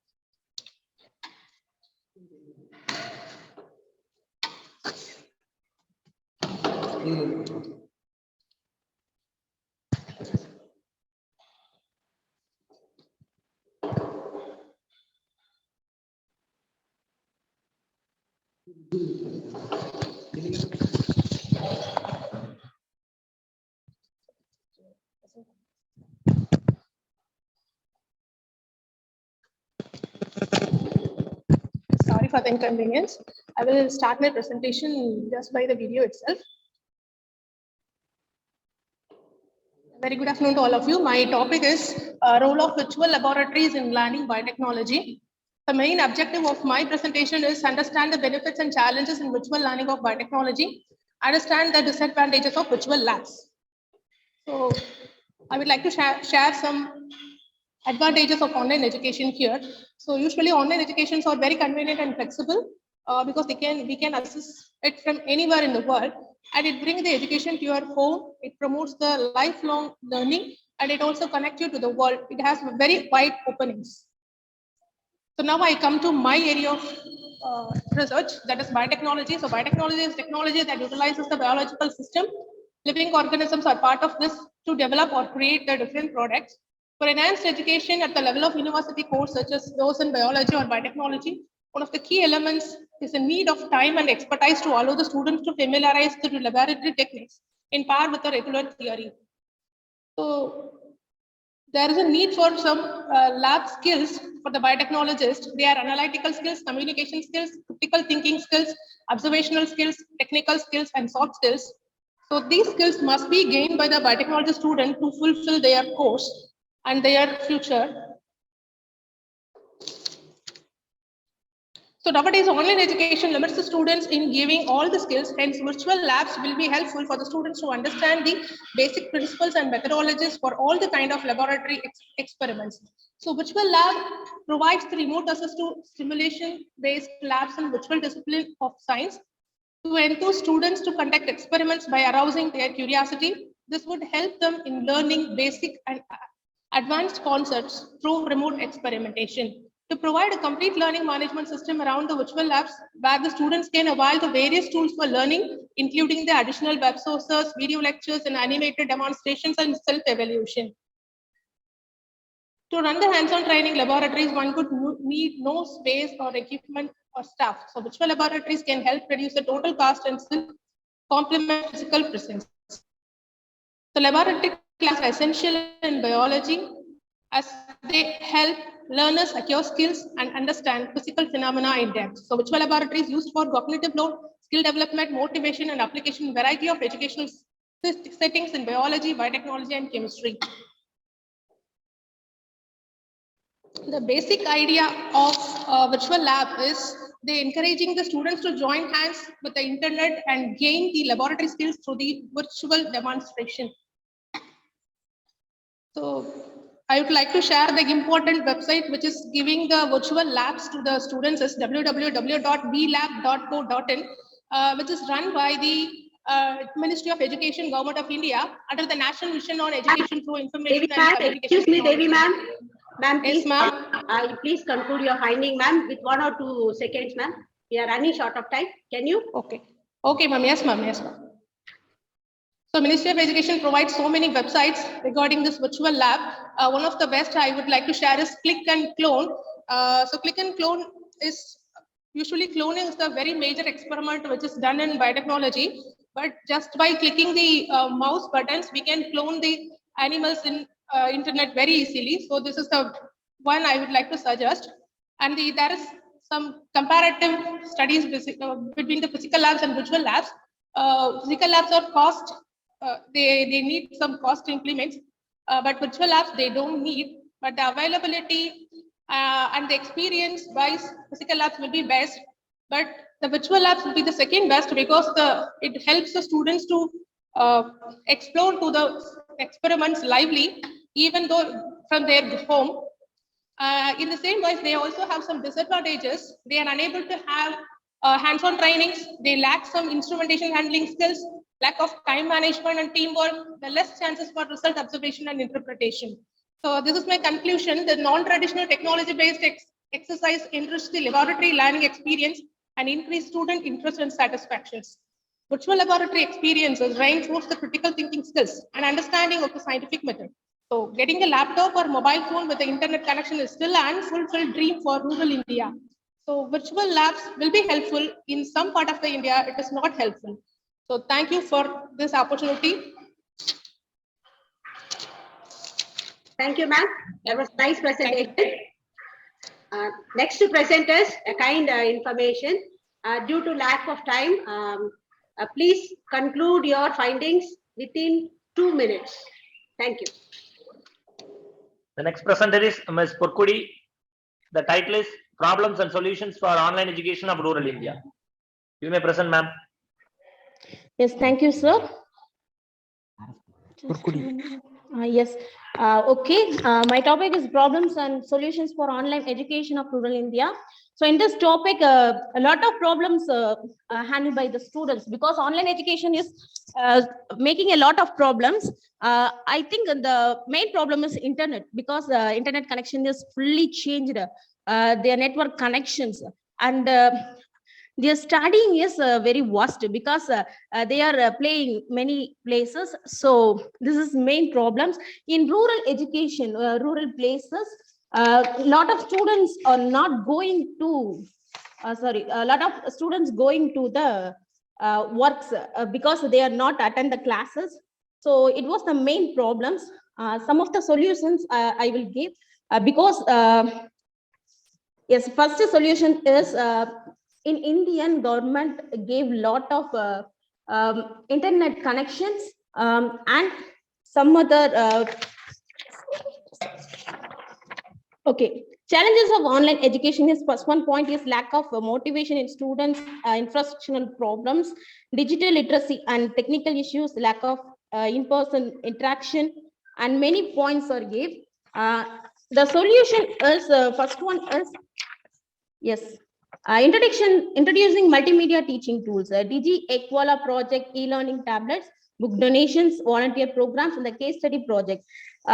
These total type of projects will be given in Indian rural areas, and some of the places, some other e-learning hub for villages, MHRD, National Digital Literacy of India, Swayam Prabha, they are giving lot of courses for rural area students.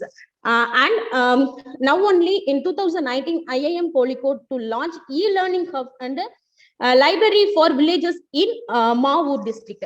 So this one and only project in Mavur, Kozhikode. After 2019, no only do this e-learning hub for villages.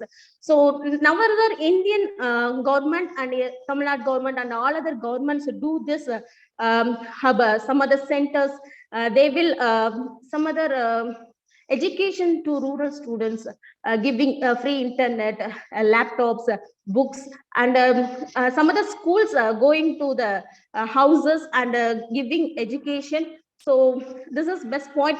So they are giving more other knowledge in COVID situation.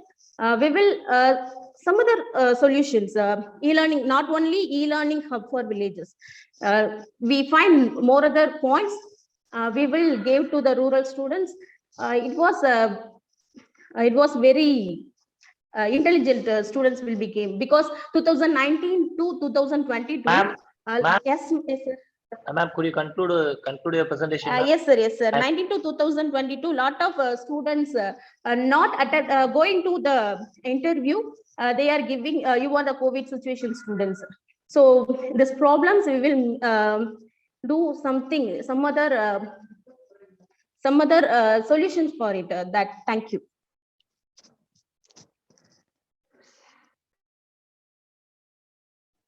Okay, thank you, sir. Okay, ma'am. Thank you for the nice presentation. The next presenter is Mr. Muthu Srinivasan. Your title is Virtual Learning: A Possible Solution for Home Education Model in India, a critical analysis. You may present now, sir. Nice. Good afternoon, sir. I'm going to present my topic: Virtual Learning: The Possible Solution for Home Education Model. Nowadays, the digital segregation is a major issue because it separates rural and urban areas. The rural areas got more technical wealth, such as internet connection, laptops, and such things. All the places are well connected in the internet, but in the urban areas. But in the rural areas, they are separated. They are intentionally isolated because they have no more resource for accessing because of the poor internet connection. Our former President Dr. Abdul Kalam states the 5 things: equipment, electricity, information, social, and economic. All the major issues, because the rural people don't have their proper equipments to communicate with other peoples, social peoples, such as they don't have laptops, smartphones, and these such connectivities. It's still many villages in India and Tamil Nadu don't have the proper electricity connection. They cannot share their information.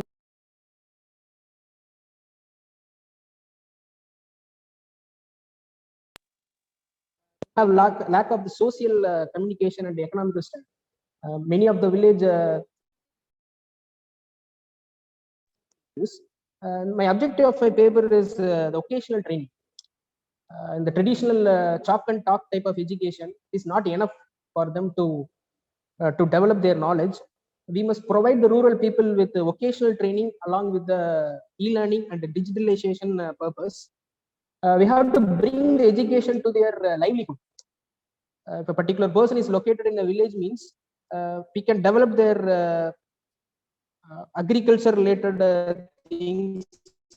We can do the organic farming and beekeeping cultures has to enforce. And lot of the urban peoples your time has the basic school. Your time is up, sir. My conclusion is okay, sir. There is no, we must provide both the education as well as the future growth. We must concentrate more on the future growth of the particular person. Nowadays we give more educations, but don't concentrate on the future growth of the particular person. This is my conclusion, sir. Thank you, sir. Thank you, Muthu Srinivasan, sir. That was a nice presentation. Very good. Thank you, sir. We move to the next center. Dr. Sherin, ma'am, the title of the paper is Online Education: Challenges Faced by Rural Communities. You may present now, ma'am. Ma'am, please don't take more than 2 minutes, ma'am. Thank you, ma'am.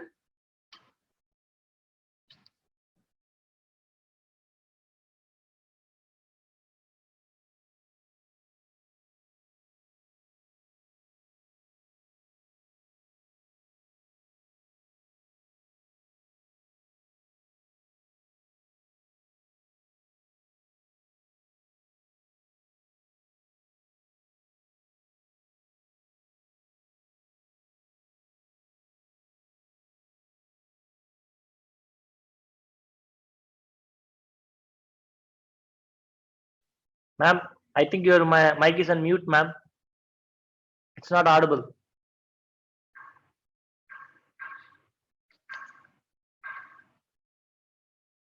Sherin ma'am, unmute yourself, Sherin ma'am.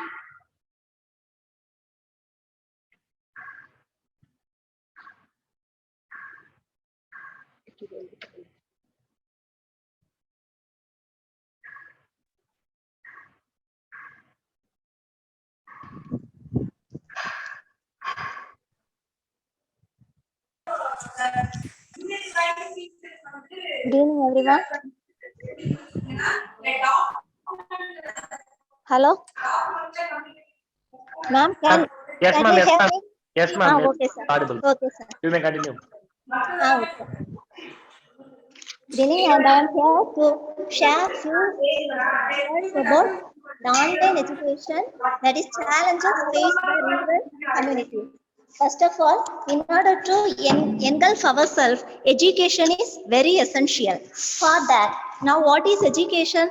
Education is nothing but we can gain knowledge, not only knowledge but the skills which can be gained from other persons through teaching, researchers, training, etc. by the help of past information, present information, and future information. And in case of education, there are three modes. One is formal education, second one informal education, and third one non-formal education. Now, what is formal education? This happens, that is the learning takes place within the premises, that is in schools or colleges or universities, and the basic academic knowledge is given to the learners. And now informal education means, apart from academic activities, parents guide the child beyond the activities by giving extracurricular activities such as for example, riding a bicycle, then preparing a meal, etc. And now third one is non-formal education. This is apart from formal and informal education. This activates or motivate the learners by developing their own skills, that is, or their ability to do their activities in an individual manner. Then, now coming to online education, because of the pandemic situation, we are going or carrying out online education. Now, what is online education? As all we all know, that it is a distance learning, or it is also known as e-learning, where the interaction takes place over an internet. This is a two-way communication system between a mentor as well as the learner, and can occur knowledges. And what is the type of online education? There are two types of education, online education. One is synchronous and second one asynchronous. Now, first, what is synchronous? That is the teacher and the students come under a circle, that where interaction happens between the mentor as well as the learner, and they exchange their knowledge, and they can analyze the students whether they are learning or not. And what is asynchronous? Here the learner and the mentor do not meet in a space or in a particular time. Sherin ma'am, excuse Yes, me. ma'am. Ma'am, can you conclude it? Yes, ma'am. Thank you, ma'am. Okay, ma'am. Thank you, ma'am.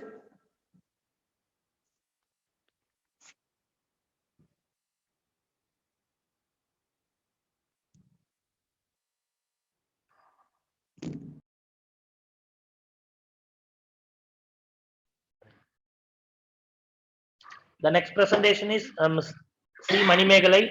The topic is COVID-19 impact in education of rural India.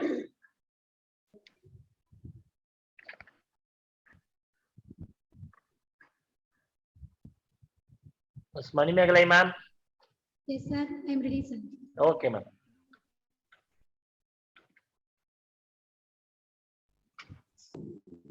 Good afternoon, everyone. My topic is COVID-19 impact in education of rural India. Introduction. In India, the right to education is a fundamental right which states that every citizen of India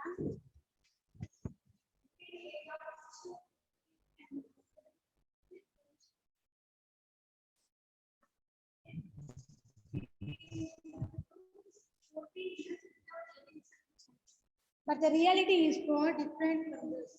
The literacy rate in India is 57.6. The literacy rate of urban region in India is 87.7%, whereas in rural India it is only 73.5%. Objectives of the study: to know the problems of the students in rural area, to analyze the situation of the students' status in education in COVID-19, to identify children in rural area in COVID-19 situation. Manoj இது எப்படி start பண்றீங்களா?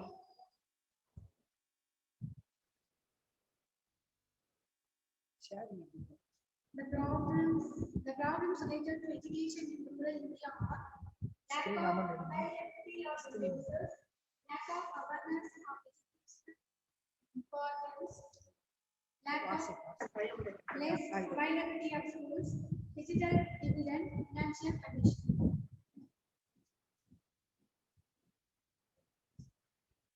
Conclusion.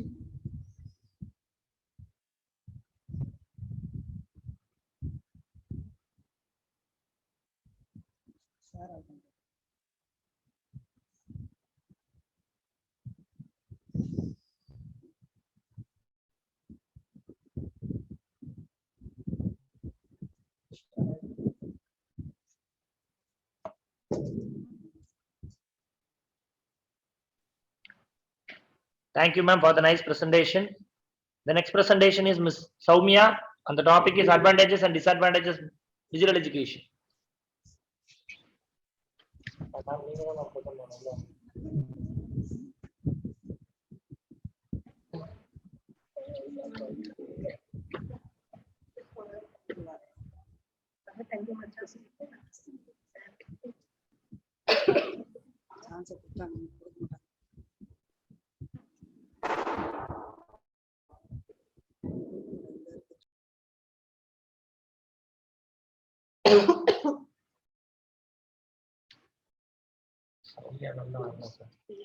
Soumya ma'am, can you start your presentation?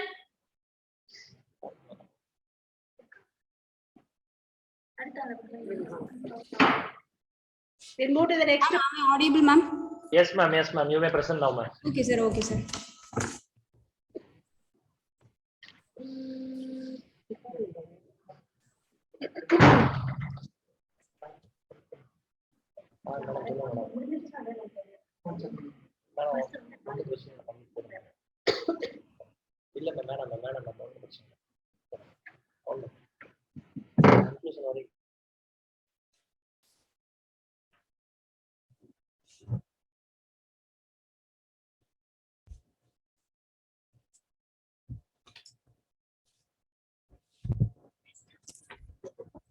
A warm greetings to everyone present here. I am P.R. Chaumya from Sri Kaleshwari College, Svagasi. In recent years, due to COVID pandemic, digital education emerged a tremendous growth in education industry. So first, what is digital learning? Digital learning is nothing but the creative use of digital tools and technologies during teaching or learning. So the main, we can focus on the main problems and the relevant solutions of digital learning. So first, the digital learning has so many advantages.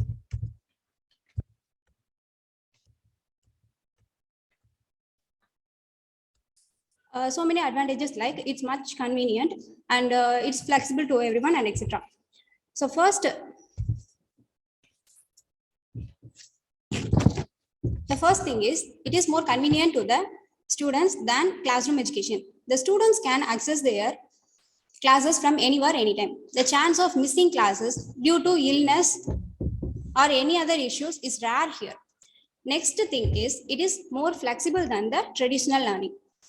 The students can choose their time and they can schedule their time based on their needs. And the online classes are more affordable than the traditional ones.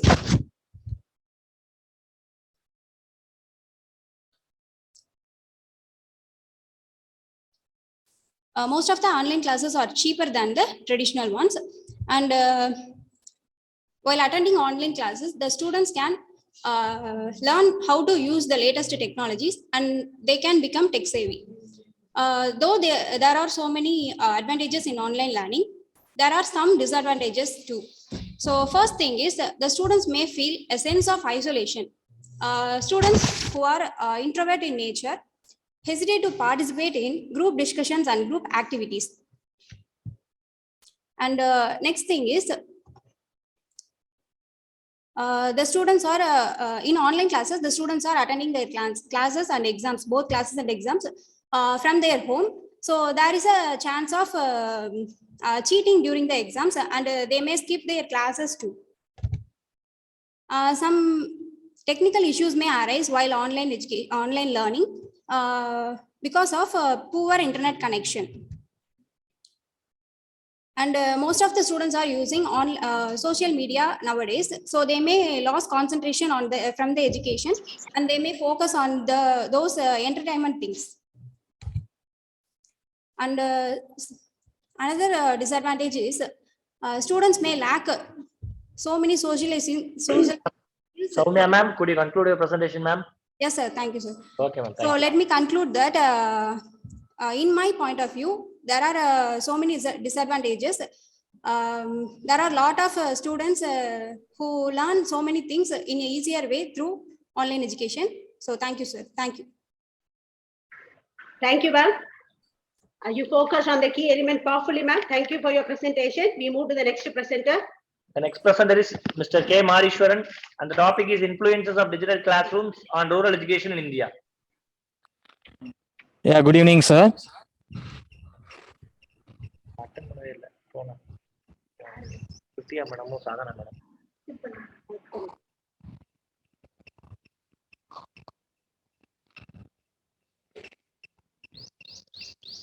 So my screen is visible? Visible. Audible. You may. Yes, So yes, sir, my screen is visible, sir? Visible, sir. You may continue. Okay, sir. So first of all, I thank our secretary, sir, principal and vice principal, sir and ma'am, and IQAC coordinator and their members for a wonderful online seminar organized. Surely this seminar is most helpful and useful to faculties and research scholars. So my seminar topic is influence of digital classroom on rural education in India. Introduction. Nowadays, the use of information technology has been improved expectedly. Most of the people use internet and computers to share information, investigation, ideas, and so on. Since appropriately used technologies have significant effect on teaching and learning. So integrating technology into the classroom is an approach to develop better understanding of basic concepts provided for learning. Therefore, when teachers are trying to combine technology into their classroom lessons, they can demonstrate the basic concepts and they ask the students to work with the computer or other technology. Finally, both teacher and students can take the advantage of using technology if teachers know how to integrate it successfully into the curriculum. Due to lack of time, I skipped definition. The digital classroom. The digital classroom is conductive for all students by expanding the classroom beyond the four walls into the community. Students are engaged in authentic tasks that have a connection to the real world. In addition, the digital classroom involves all partners of the learning community, such as teachers, students, parents, business partners, and higher education experts. What is the impact of using digital learning object? Digital learning object offers a new conceptualization of the learning process rather than the traditional several hour chunk. Teachers presented some example of this digital learning objects to whole class audiences, leaving students to choose those that best supported their needs as they prepared for science and technology fair presentations. What is the strength? Synchronizing learning great benefit to students the freedom. It gives them to access the course and its instructional materials at any time they choose and from any location with an internet connection. This allows for accessibility for diverse students population ranging from traditional on-campus students to working professional to international students in foreign countries.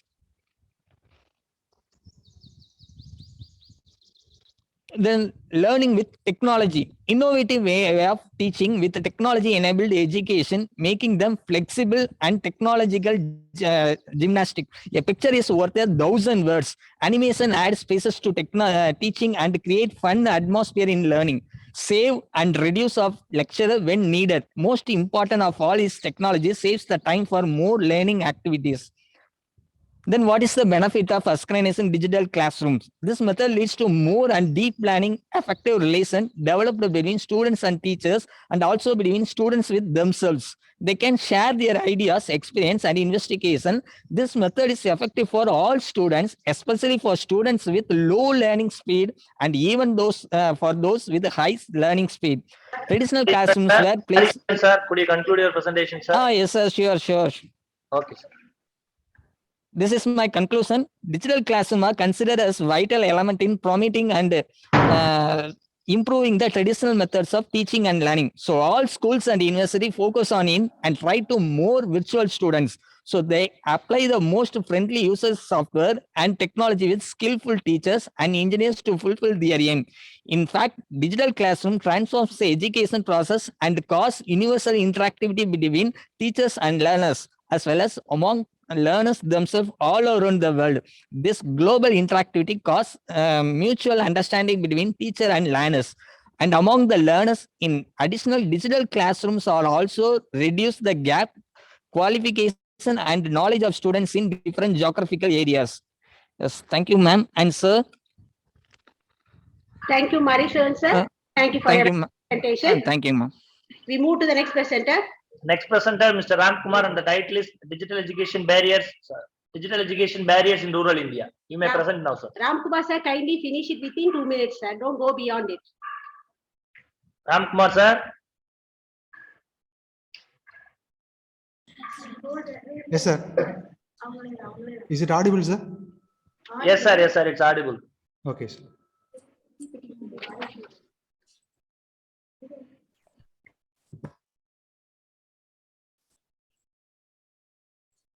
Sir, whether my screen is visible, sir? Visible, sir. Visible. It's visible.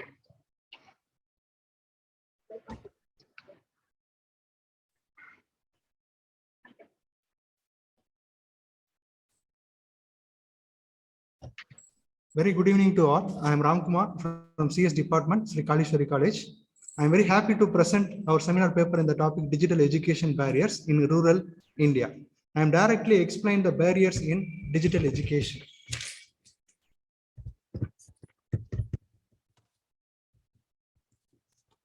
The first barrier is internet and digital device reliance. Online learning is educating the children through internet. This methodology needs desktop, laptop, or smartphones. The obstacles in rural areas in the poor availability of signals. The next barrier is linguistic barrier. Most of the online classes are taught in English, but the children find it difficult to understand because most of the parents in rural areas are uneducated. The third barrier is technological inefficiency. Students are lacking efficiency in technology because they have fear of technology and are hesitant to pursue digital education since parents are unable to get through with the rapid development of technology. The next one is parental penury in rural areas. The parents in rural areas in below poverty line, and so they compel their children to work. This leads to poor attendance in digital education. The fifth barrier is a lack of understanding of online learning. Though there are many benefits of online learning, most of the people are unable to determine the value and benefits. The next one is inadequacy of skilled teachers.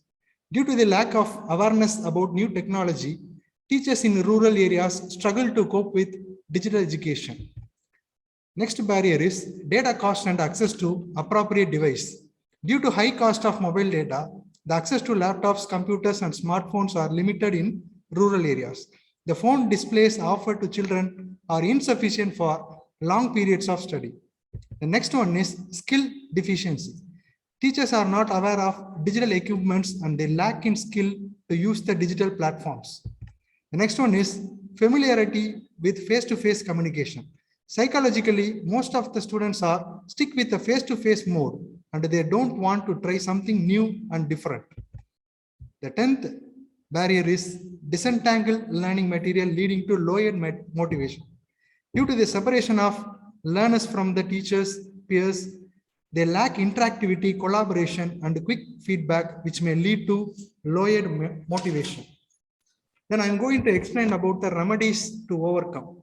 The teacher should be given proper training to use emerging technology. The government should take steps to ensure the signals are received in all rural areas. All the government agencies should work together to speed up the process of bringing innovative and cost-effective online education tools in rural India. Changes needed in teaching methods and pre-existing infrastructure which may overcome the obstacles. Government should create awareness about digital education to the parents. The last, that is the conclusion. The above given remedies must be a difficult task to accomplish, and we still have a long way to achieve fruit of success. Thank you. Thank you, Ramkumar sir. You have explained very well the digital education barriers. Well presented, sir. Thank you, sir. Next presenter is Jamuna Rani ma'am, and the title is Advantages of Digital Education and Disadvantages of Digital Education. You may present now, ma'am.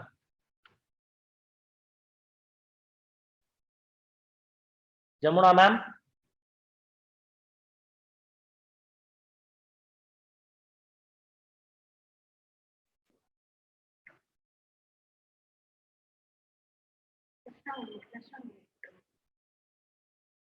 The next presenter, Darshana ma'am.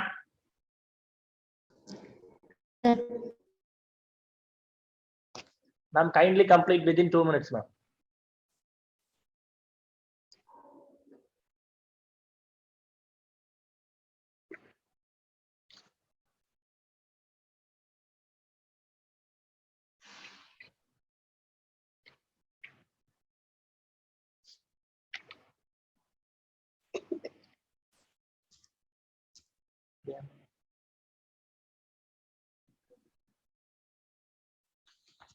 Sir, I couldn't share the screen, sir. So no problem. Just share your thoughts, ma'am. Thoughts alone. Okay, sir. Okay, sir. Okay. Good afternoon to everyone. Today my topic is on advantages and disadvantages of online education. First of all, what is online education? It's a new environment that is created through the learning management system that allows the teachers and students to connect either in a real time, but it's only by separated by the location. Nowadays, all the educators approach this new paradigm with varying degrees of enthusiasm and concern. It is important to consider both the pros and cons of online learning so you can be better prepared to facing the challenges of working in this new environment. As well as we can embrace with a new opportunity that it has to offer a new system of education. First of all, many have shared about their strengths and weakness of the online education system. My main thing in weakness or in online education that I have felt is the facilitator, the lack of essential online qualities. Some of their like faculty as well as the participants, such as the things behind left out of the meeting and the other on-site interaction could present the limiting factors in the online program. Darshana ma'am, could you complete the presentation, ma'am? Conclude the presentation. Yes, sir, sure, sir. Okay. So the conclusion is today is very like exciting time for technology and education, and we have to balance in order to take the full advantage of the strength, and also we should avoid the weakness and we should overcome and successful with the online education. Thank you, sir.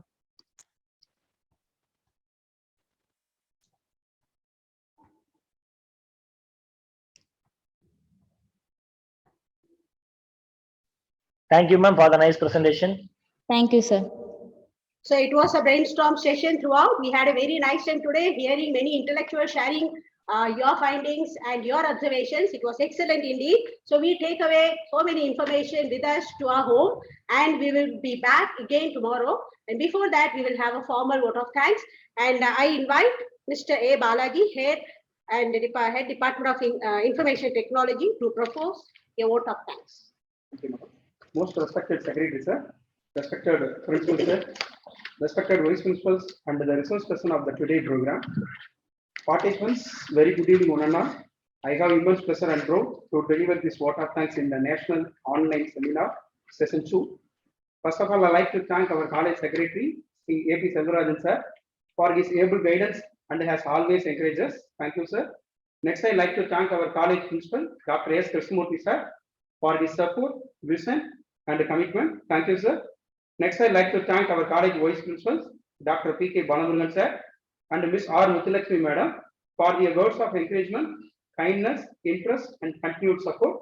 Thank you, sir. Thank you, madam. A big thank you to this session resource person, Dr. Jyoti Parekh, Professor of Computer Science, Gujarat University, Navaranpura, Ahmedabad, Gujarat, who spent time from his busy schedule to grace the occasion on the topic of pros and cons of digital education. Really, we are all inspired by your speech, ma'am. Thank you, madam. I extend my thanks to all the paper presentation participants, Dr. S. Febina, madam, Head Department of English, and the rapporteur of this session, Mr. K. Ganesh Babu, Assistant Professor, Department of BCA. Last but not least, I